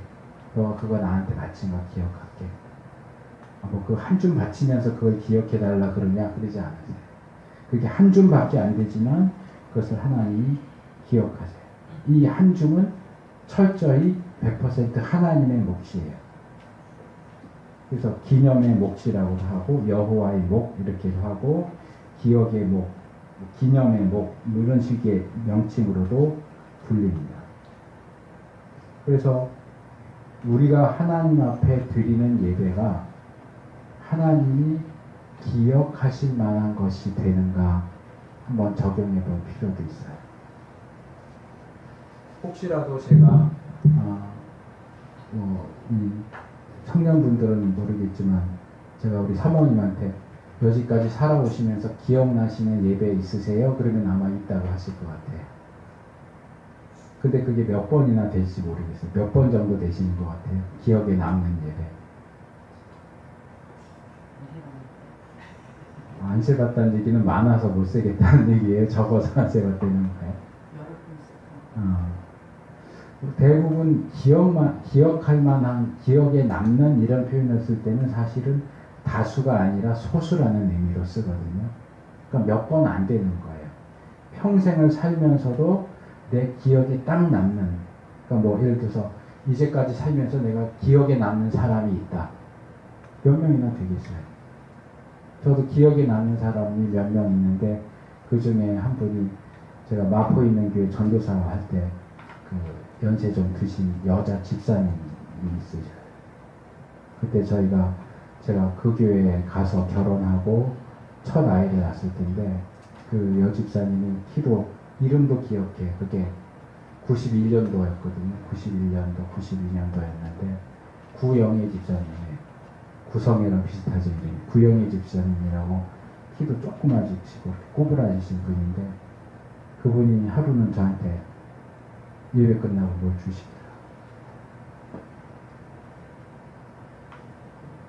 조그맣고 납작한 걸 신문지로 두들 말아서 주셨는데 우리 아이 양말 한 켤레를 신문지로 싸서 주셨어요. 아직도 기억이 나요.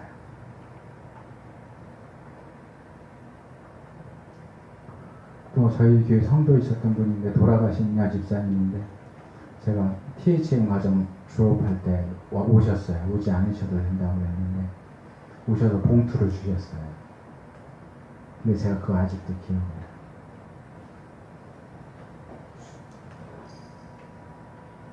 봉투에 31,000원이 들어있었어요.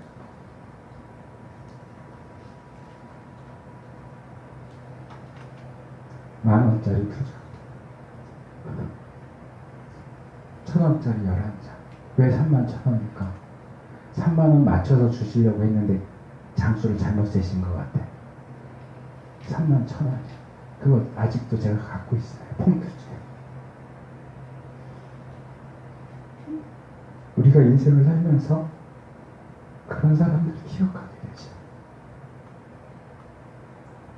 하나님이 우리를 보실 때, 야, 너가 지난번에 드렸던 그 예배는 내가 기억이 난다.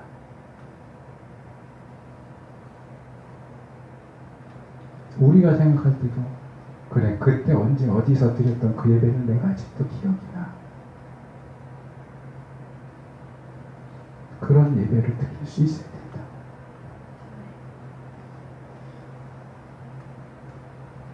하나님이 그 생각을 하시면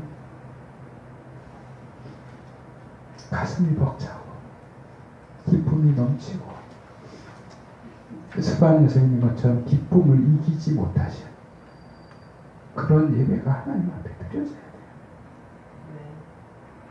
그런데 소재물을 통해서 하나님이 그 약속을 우리에게 하신 거예요. 한 줌을 드려도 내가 그것을 기억하겠다. 화려하고 대단한 예배가 아니라 너가 너 마음을 정말 다 드려서 하는 그 예배를 내가 기억하겠다. 그렇게 기억할 수 있는 예배를 드리실 수 있기를 바랍니다.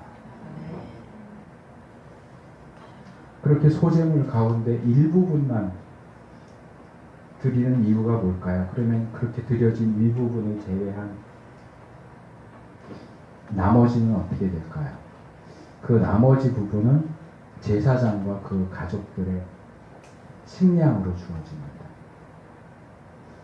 레위 지파와 거기에 속한 제사장들은 하나님 섬기는 일을 전문적으로 하도록 되어 있기 때문에 가나안 땅에 들어가서 땅을 나누어 받지 못합니다. 여호수아를 통해서 가나안 땅을 분배할 때 레위 지파는 땅을 주지 않아요. 기업을 주지 않아요. 대신 뭐라고 하느냐면 나 여호와가 너희의 기업이다. 이 소재물이 너희의 기업이다. 제사 드리면서 일부, 예를 들면 오전에 말씀은 안 드리고 넘어갔지만 번제를 드릴 때 가죽을 제외하고는 다 드린다고 그랬잖아요. 그럼 가죽은 어떻게 할까요? 그 번제를 드려준 제사장의 몫으로 줍니다. 그런 식으로 제사장이 자기의 사역을 하면서 제사장 몫으로 주어지는 것들이 있어요. 그것들이 그들의 기업이에요.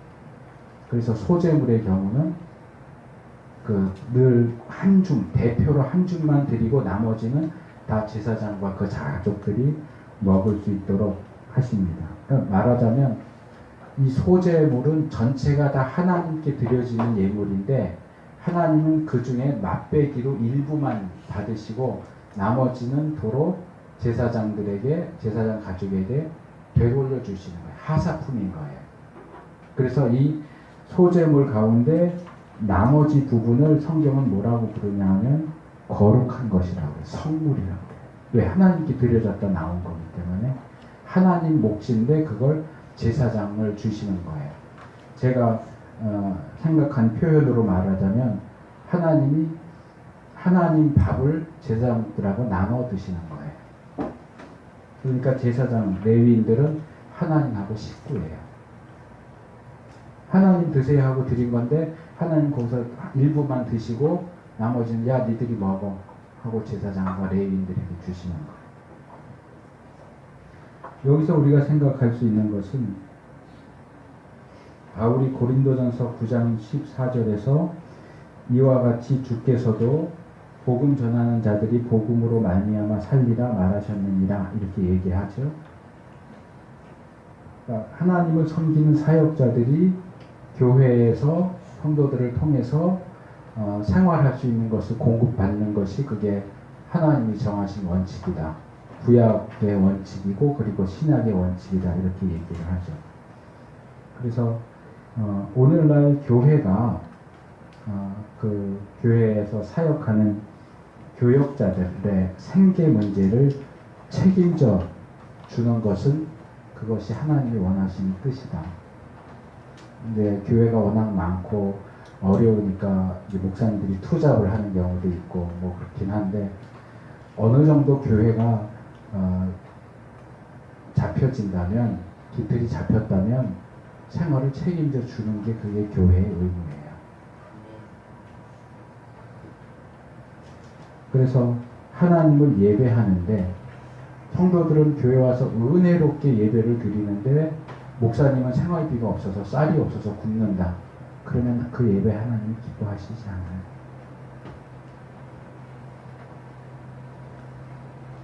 그래서 하나님을 섬기고 예배하는 그 일에는 우리를 대표해서 또 우리를 지도하기 위해서 하나님이 세우신 주의 종들의 생활 문제까지도 책임성 있게 대하는 그런 것들이 함께 가야 한다.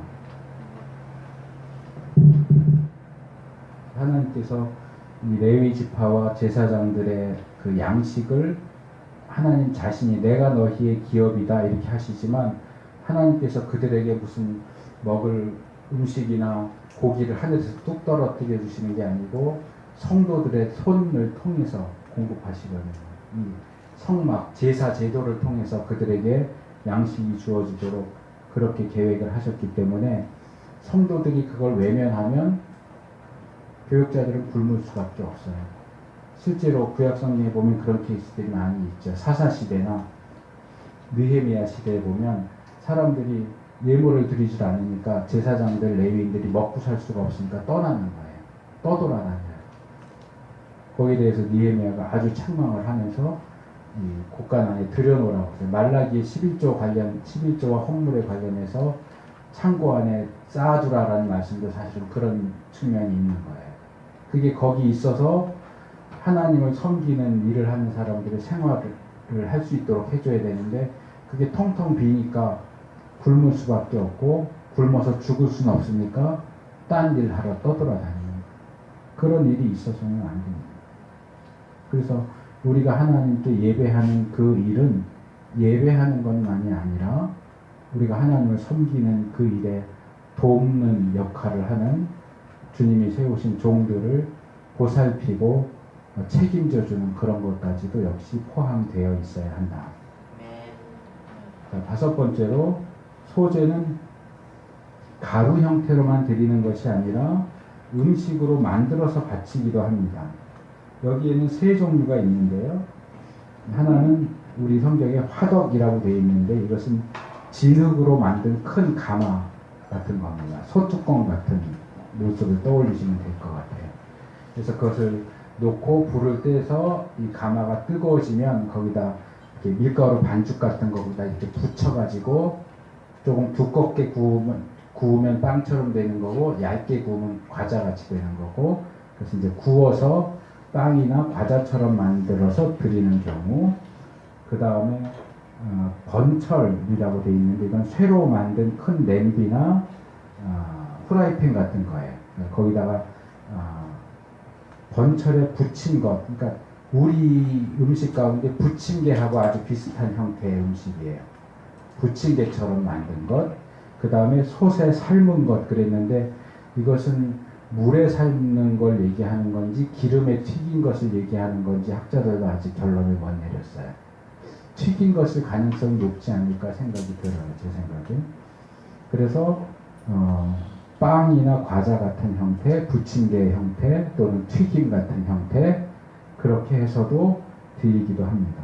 물론 이 경우에도 일부분만 기념물로 드리고 나머지는 제사장과 그 가족들이 먹도록 주죠. 이렇게 이제 음식으로 해서 드리는 소제물이 우리에게 교훈하는 것이 뭐냐? 저는 이것이 오전 설교 마지막에 말씀드렸던 번제물 가운데 비둘기에 대한 내용하고 서로 맞아떨어지는 거다라고 생각을 합니다. 왜 그러냐 하면 가루 형태로 소제물을 드릴 때는 뭐가 반드시 들어가야 된다고 그랬어요? 소금은 가루 형태든 음식 형태든 다 들어가야 되는 거고 기름도 가루 형태든 음식 형태든 다 들어가야 되는 거고 가루 형태에만 독특하게 들어가는 게 유향이에요. 근데 유향은 어떻다고요? 비싸다. 가난한 사람이 곡식 가루를 어떻게 내가지고 드리는데 곡식 가루 형태로 드리려면 비싼 유향을 구해야 돼요. 유향이 없이는 가루 형태로 드릴 수가 없어요. 그런데 음식물로 만들어서 바치면 유향이 없어도 돼요.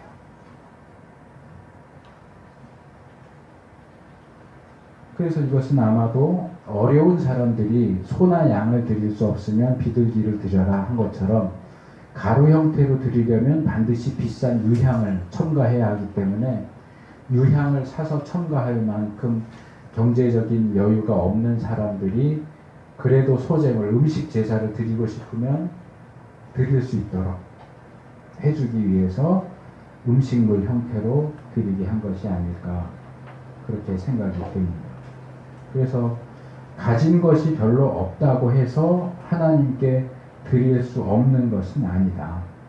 자기 형편에 따라서 자기가 할 수 있는 최선을 다해서 자발적으로 헌신하고 충성하면 된다.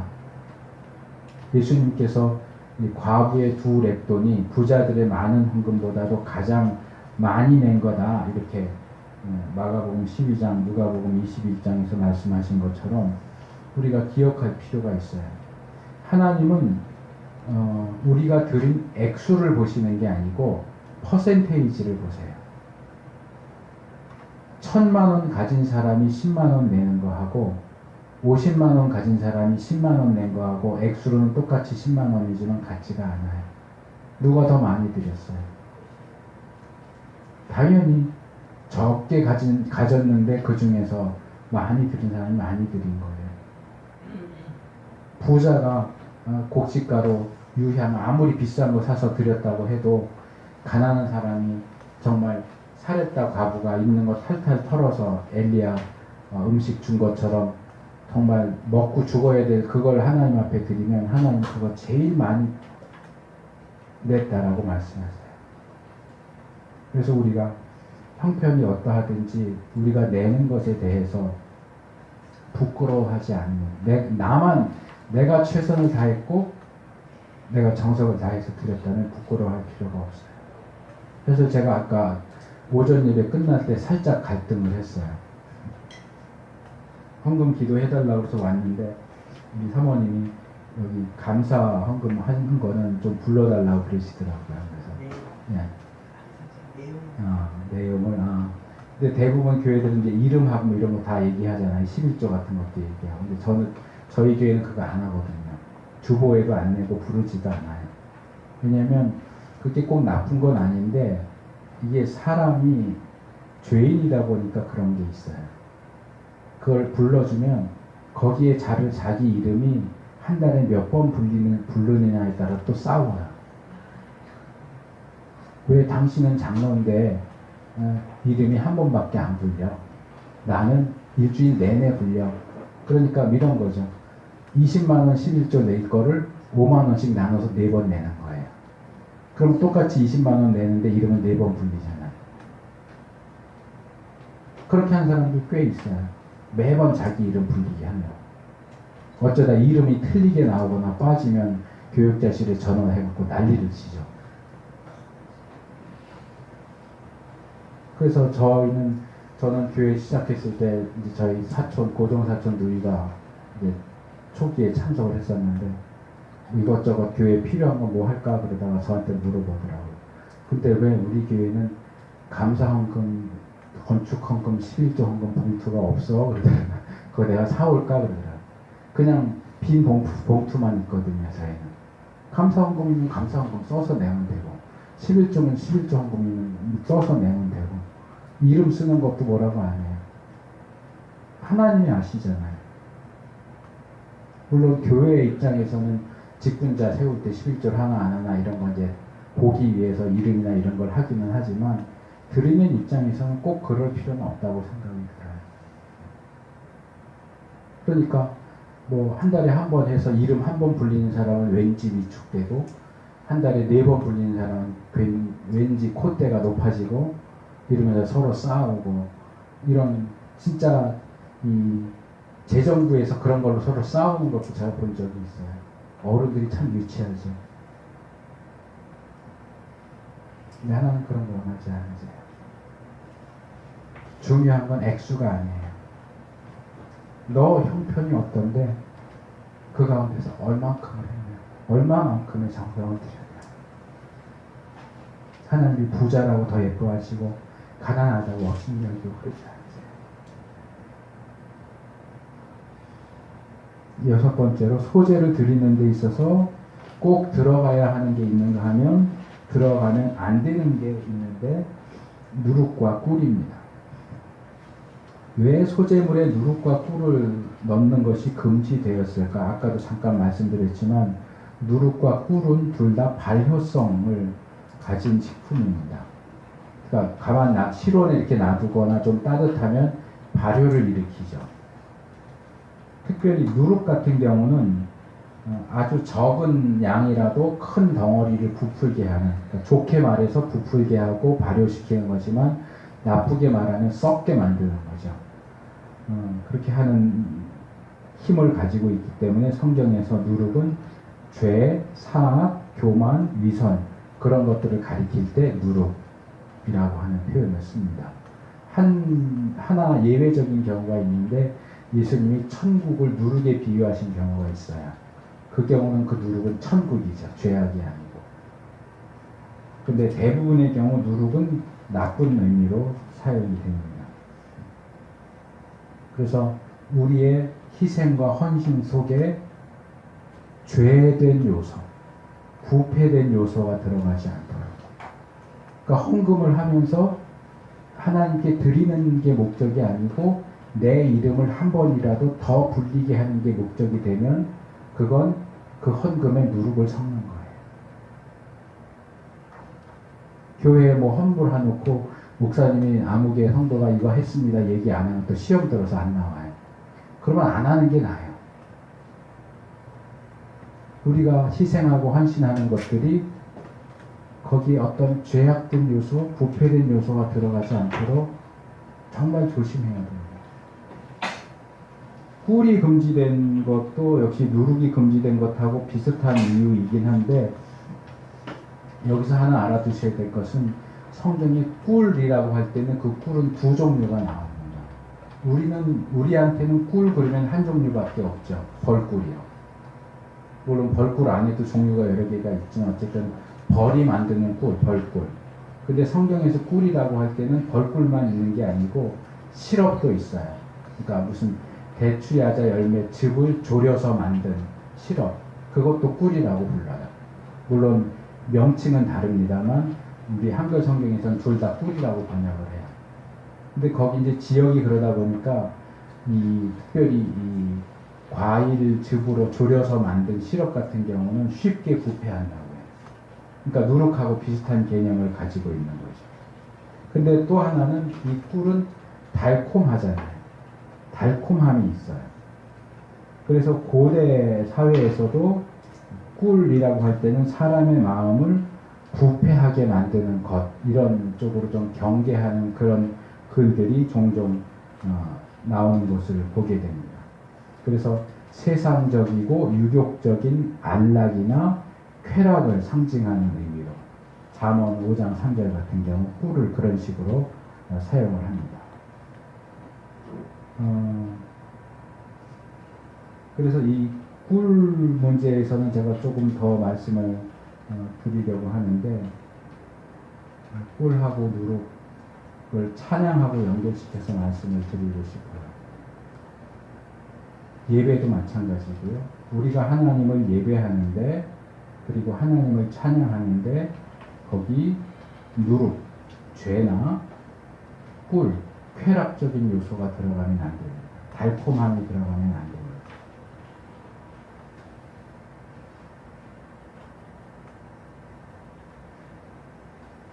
앞에서도 나눴던 것처럼 예배와 마찬가지로 찬양도 전적으로 하나님을 높이는데 초점이 맞춰져야 합니다. 그런데 우리가 이 부분에서 많이 실수를 합니다. 교회 안에서 찬양과 관련해서 자주 행해지는 실수 내지는 잘못들이 있는데요. 이런 것들이 있습니다. 예배 인도자 또는 찬양 인도자가 우리 준비 찬송합시다. 또는 우리 은혜 받기 위해서 찬송합시다. 이렇게 말하는 경우가 있어요. 이 두 가지 표현은 둘 다 잘못된 겁니다. 왜냐하면 찬송은 찬송 자체가 목적이에요. 하나님을 높여드리기 위해서 하는 거예요. 찬송은 하나님을 높여드리기 위한 목적으로만 하는 거지 거기에 다른 목적이 들어가면 안 돼요. 뭔가를 하기는 애매하니까 시간 때우기 용으로 찬송을 준비 찬송합시다. 이렇게 하는 건 찬송을 잘못 사용하는 거예요. 하나님을 높여드리는 그 일을 무슨 시간 때우기로 해요? 그리고 우리가 찬송을 부르면서 은혜를 받고 감동을 받는 거 맞아요. 그러나 엄밀하게 따져서 은혜 받는 것이 찬송하는 목적은 아닙니다. 찬송을 통해서 은혜 받을 수 있습니다. 그러나 찬송의 목적은 은혜 받는 게 아닙니다. 찬송의 목적은 하나님께 영광을 돌리는 것이지 우리가 은혜를 받는 게 아니란 말이에요. 그러니까 혹시라도 우리 은혜 받기 위해서 찬송합시다. 그거 아니에요. 하나님을 높여드리기 위해서 찬송해야 되는 거예요.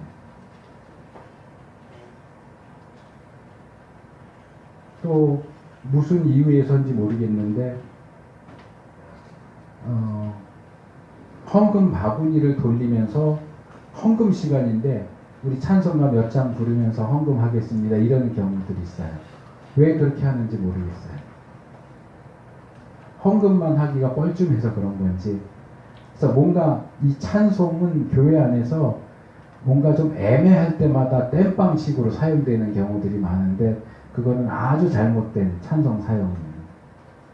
찬송은 하나님께 초점이 맞춰져야 되고 하나님께 영광 돌리는 것에만 초점이 맞춰져야지 그 외에 다른 용도로 사용되면 안 됩니다. 제가 대학 다닐 때 배웠던 돌아가신 김의작 교수님이라고 교회음악과 교수님 계셨는데 그분은 어느 정도까지 얘기하냐면 시간 없다고 찬송가 4절짜리 2절만 부르는 것도 안 된다. 다 불러라.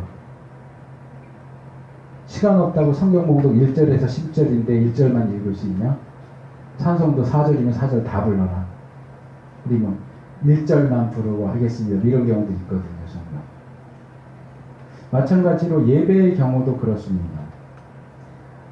예배 대표적으로 전도를 목적으로 하는 이제 영미권에서는 시커스 서비스, 구도자 예배라고 그러고 우리 한국에는 열린 예배라고 하는 이름으로 들어와 있는데 저는 이 호칭에 대해서 아주 싫어합니다.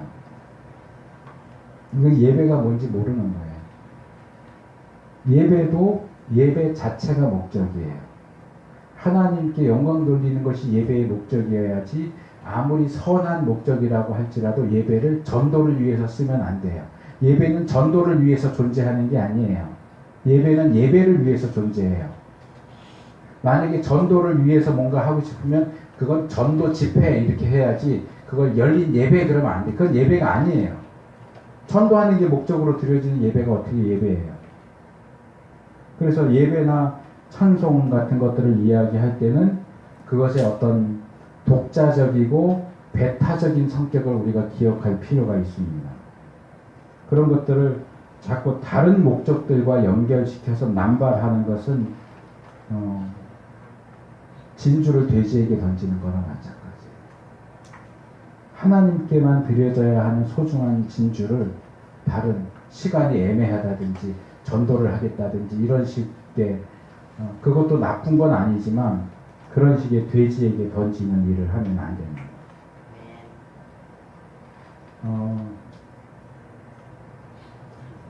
이 부분을 좀 더 얘기하고 싶은데 그 전에 하나만 더 말씀을 드리고 싶어요. 예배나 찬송과 관련해서 이 누룩과 꿀에 대한 내용을 이해하려면 먼저 인간과 인간의 죄에 대한 깊은 이해가 필요합니다. 인간이 얼마나 악한 존재이고 우리 자신이 얼마나 악한 존재인지 알아야 돼요.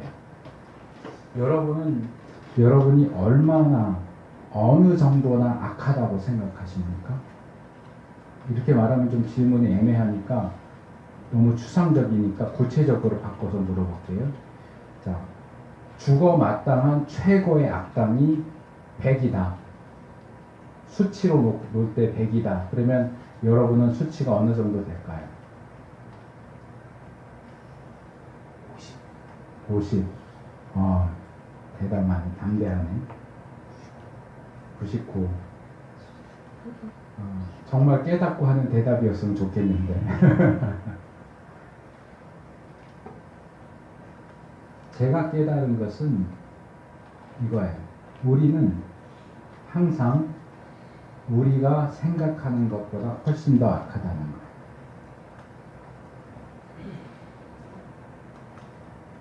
너무 파격적인 대답이 나와서 좀 그런데 제가 이런 말을 하기는 좀 그런데 목사인데 이런 말을 하니까 좀 그런데 하나님이 정말로 은혜로우신 분이어서 그렇지 만약 그분이 우리가 얼마나 악한 존재인지를 한꺼번에 보여주시면 우리는 다 자살해야 돼. 살 가치가 없어요.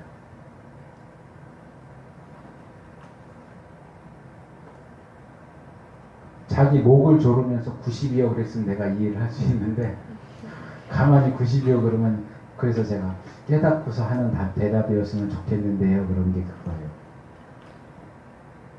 자, 최고 최악의 점수가 100이다. 그러면 그게 100인데 당신 어느 정도입니까? 라고 물어본다면 대부분의 사람들은 사실은 그렇게 생각하지 않지만 겸손하게 보이기 위해서 자기 생각보다 수치를 높여서 대답합니다. 예를 들어서 100이 최고 수준이면 나는 한 30 정도 될 거야 라고 생각하면 대답할 때는 40이요 이렇게 대답하는 거예요. 근데 살다 보면 원래 내 생각에 나는 30 정도 악해요. 대답은 40이라고 했지만 30 정도 악하다고 생각했는데 살면서 이런저런 일을 부딪히다 보면 아, 내가 대답을 40이라고 했는데 사실은 내가 50만큼 악하구나 하고 깨닫게 됩니다.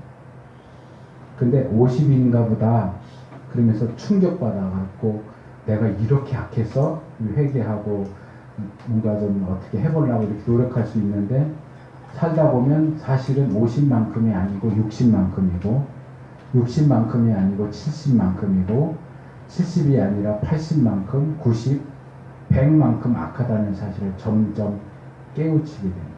점점 깨우치게 됩니다. 전 그게 하나님의 은혜라고 생각해요.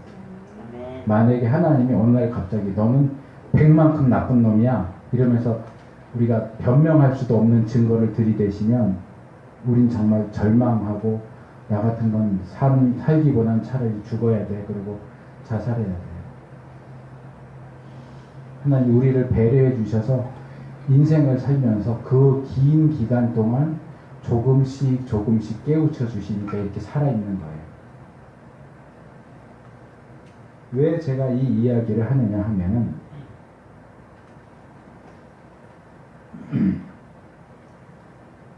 우리가 전적으로 헌신한다, 전적으로 희생한다 이렇게 해도 그 안에 얼마든지 죄악된 요소로서의 누룩이나 꿀이 끼어 들어갈 수 있다는 점을 기억해야 된다는 점 때문에 그래요.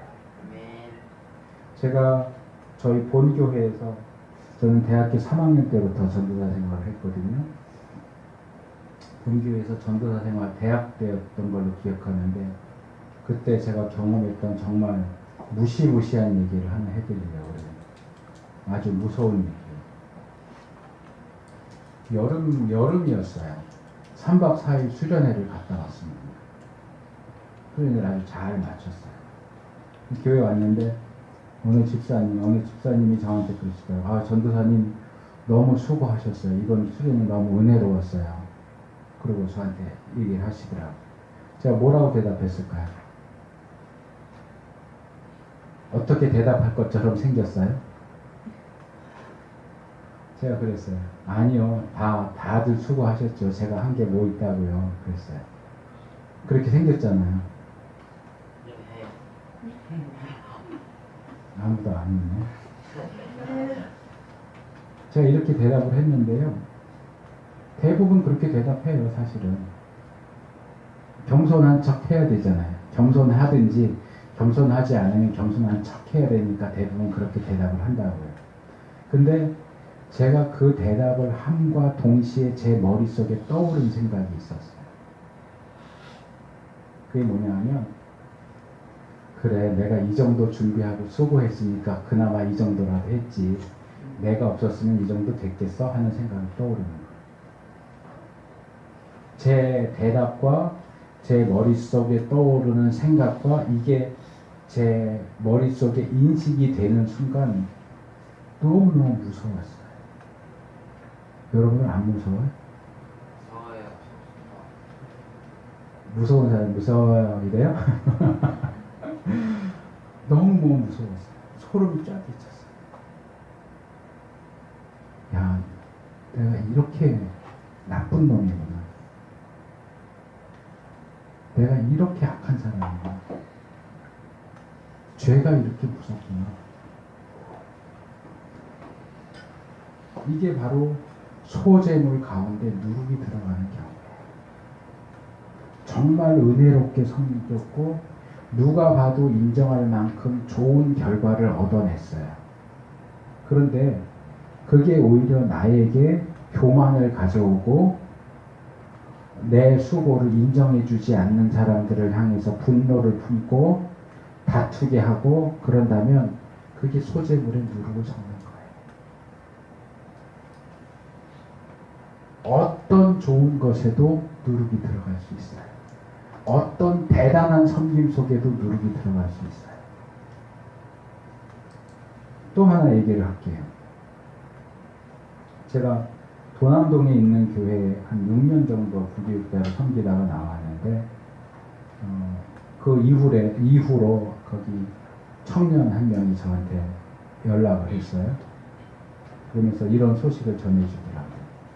그 교회는 서울에 있는 교회인데도 꼭 무슨 시골 교회 같은 그런 정서를 갖고 있는 교회였어요. 그래서 제가 갔더니 청년부든 학생부든 그 뭐 문학의 밤 이런 거 하잖아요. 그러면은 성극을 안 해요.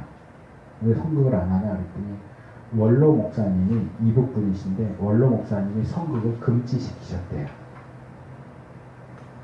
왜 금지시키셨느냐 하면 대부분 이제 학생들이 하는 성극은 그렇잖아요. 막 타락해서 막 살다가 어느 날 갑자기 쾅 해갖고 예수님 믿게 되잖아요.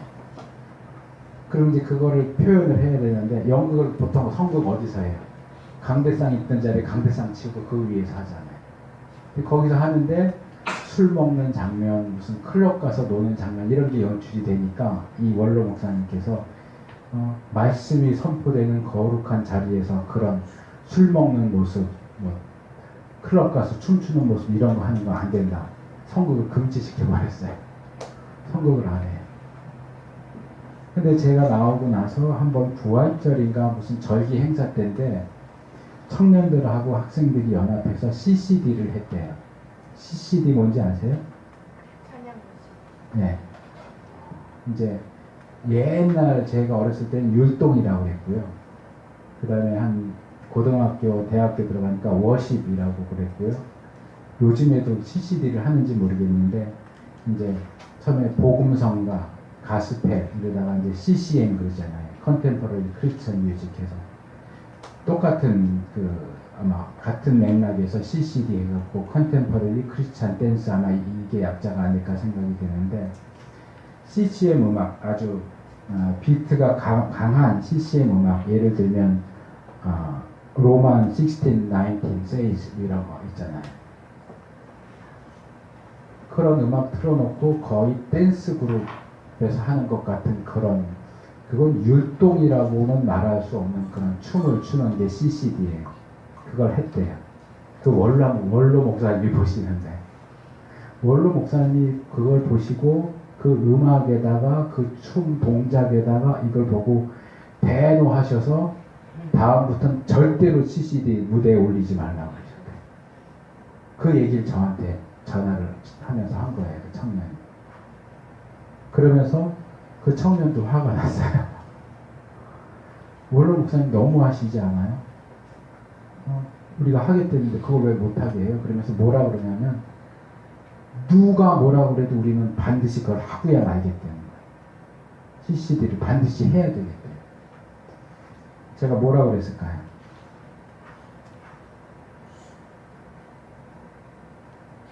저한테 무슨 위로나 지지를 받기를 원해서 그 전화를 했을 텐데 제가 그 청년한테 야단쳤어요. 그 청년 지금 저기 3호대에 있는데 제가 그랬어요. 야, 너네가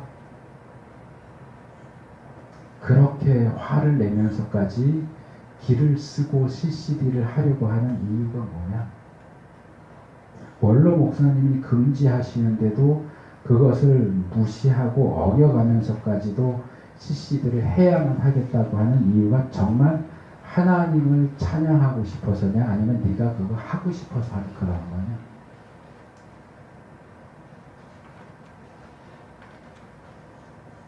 여러분은 어떻게 생각하실지 모르겠어요.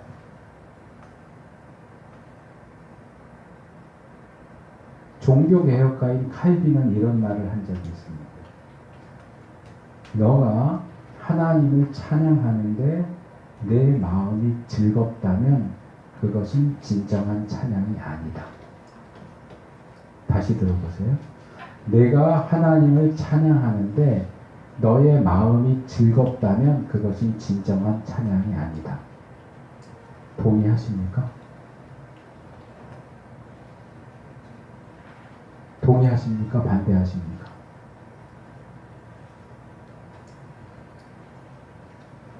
제가 아까 뭐라고 해서 이제 답을 안 하기로 했나봐요. 저도 처음 이 말을 들을 때는 도대체 이게 무슨 소리야? 왜 칼빈이 이런 말을 했지? 근데 점차로 그 말의 의미를 알아듣게 됐어요. 하나님을 찬양하면서 우리의 마음이 즐거우면 안 된다는 얘기가 아니에요. 즐거운 찬양을 부를 때 즐거울 수 있죠. 즐거울 수밖에 없죠. 즐거운 찬양을 부르는데 울면서 불러요? 슬픈 찬양을 부르면 눈물이 나올 수도 있고, 그렇죠? 즐거운 찬양, 해피한 찬양을 부르면 웃음이 나올 수 있는 거잖아요. 근데 즐거운 찬양 부르면서 마음이 즐거운데 그게 찬양이 아니다? 이게 무슨 말이에요? 그게 아니라 너가 하나님을 찬양하는데 하나님을 찬양하는 것보다 노래하는 것 그것 자체가 즐겁다면 넌 찬양하는 게 아니다 그 말이에요. 어떤 사람은 노래하는 게 즐거워서 찬양해요. 어떤 사람은 춤을 추는 게 좋아서 CCD를 해요. 찬양이 목적이 아니에요. 자기가 좋으니까 하는 거예요.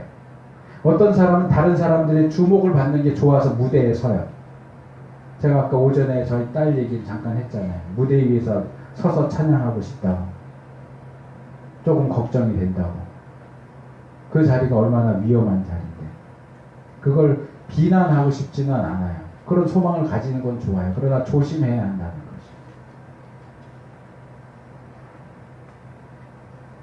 이건 굉장히 미묘한 문제입니다.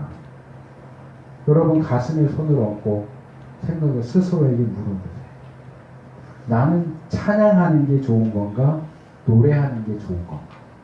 아니면 무대 위에 서는 게 좋은 건가? 사람들의 눈길을 받는 게 좋은 건가? 목사들도 마찬가지예요. 목사들이 예배 시간에 설교하는데 그냥 설교하는 게 좋아서 가르치는 게 좋아서 그렇게 해서 설교하는 목사들도 있어요. 그것도 역시 마찬가지의 문제가 되겠죠. 여러분들이 하는 우리가 하는 찬양이 예배가 섬김이 우리들을 즐겁게 하기 때문에 하는 것인가 하나님을 기쁘시게 하기 위해서 하는 것인가 물어봐야 돼요. 우리가 무언가를 하나님의 이름 아래서 행한다 할지라도 그것이 사실은 나의 즐거움과 쾌락을 위해서 하는 것이라면 그것은 소재물에 꿀을 섞는 거예요. 우리가 하나님을 섬길 때는 늘 괴롭게 해야 돼. 그 얘기가 아니에요. 즐거운 마음으로 해야죠. 기쁜 마음으로 해야죠. 그러나 기쁜 마음 자체가 목적이 되면 안 된단 말이에요. 하나님을 위해서 찬양을 하는지 자신을 위해서 찬양을 하는지 알 수 있는 아주 간단한 방법이 있습니다. 찬양을 할 때 또는 찬양을 인도할 때는 눈물, 콧물 흘려가면서 감격하고 펄쩍펄쩍 뛰면서 그렇게 하는데 예배가 시작되고 말씀이 선포되는데 존다. 그 사람은 노래하는 게 좋고 사람들 눈길 받는 게 좋고 그래서 그 분위기를 즐기는 거지 하나님 찬양하는 거 아닙니다.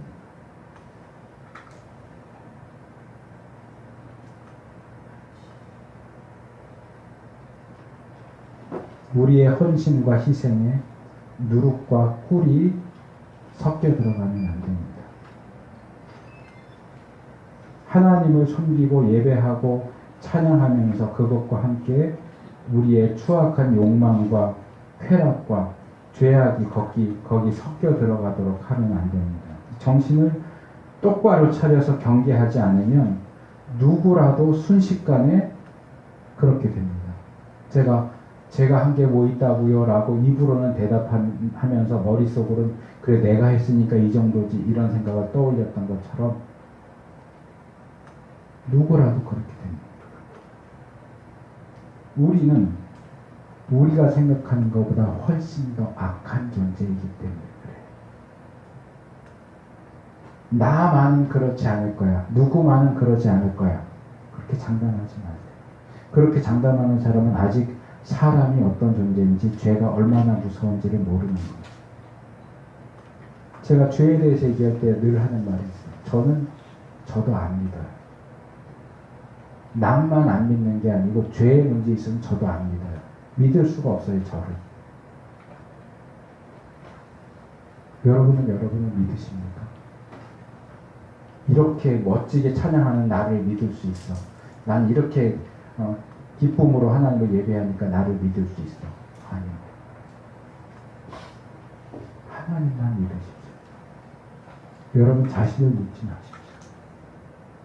늘 우리의 헌신과 희생에 예배와 찬양에 누룩이 들어갈 수 있고 꿀이 들어갈 수 있다는 사실을 기억하시기 바랍니다. 이제 말씀을 맺겠습니다. 소재는 우리에게 일용할 양식을 주시는 하나님께 감사하고 충성을 서약하면서 우리가 먹는 음식을 희생과 헌신 가운데 올려드리는 제사입니다.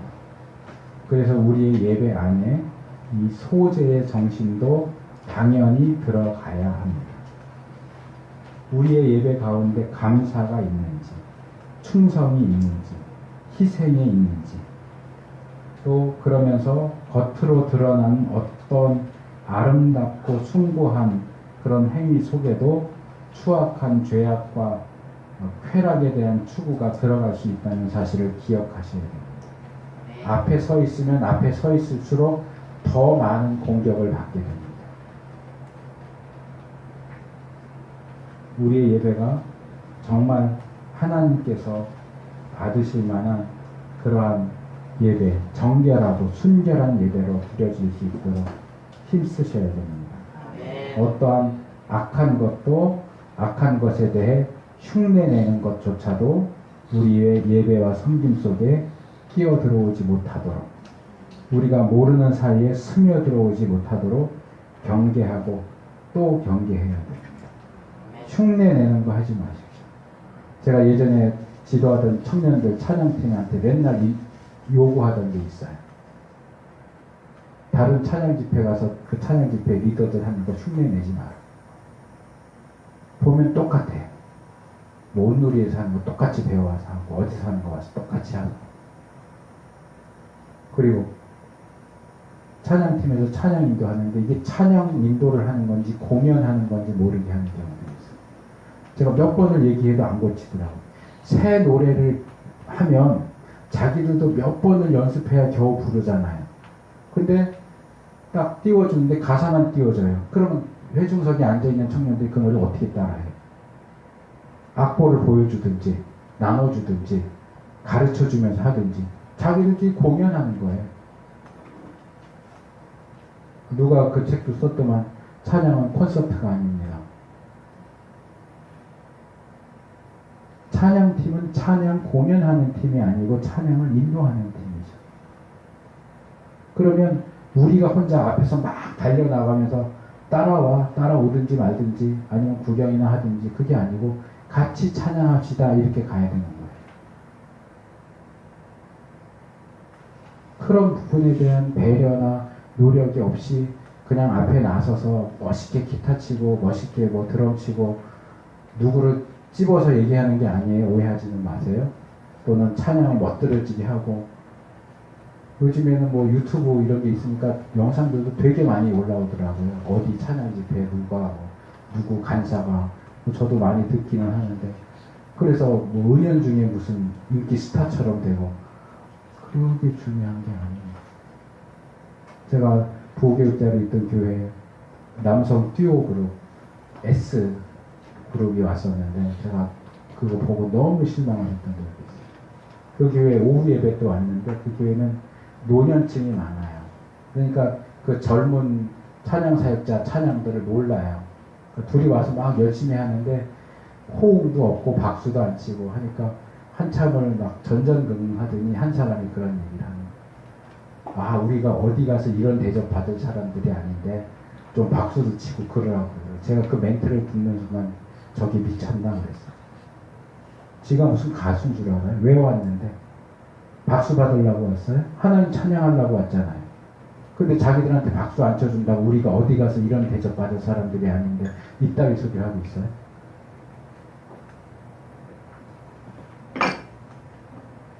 찬양 사역자라고 하잖아요. 사역자잖아요. 왜 사역자가 자기를 가수처럼 생각해요? 뭐 예배 사역자 이런 표현도 있는지 모르겠지만 그것도 마찬가지예요. 자기가 뭐가 된 것처럼 생각하면 안 돼요. 그게 누룩이고 그게 꿀이에요. 정말 순전한 예배, 순전한 찬양, 소재물과 같은 그런 찬양, 그런 예배가 하나님께 드려질 수 있기를 축복합니다.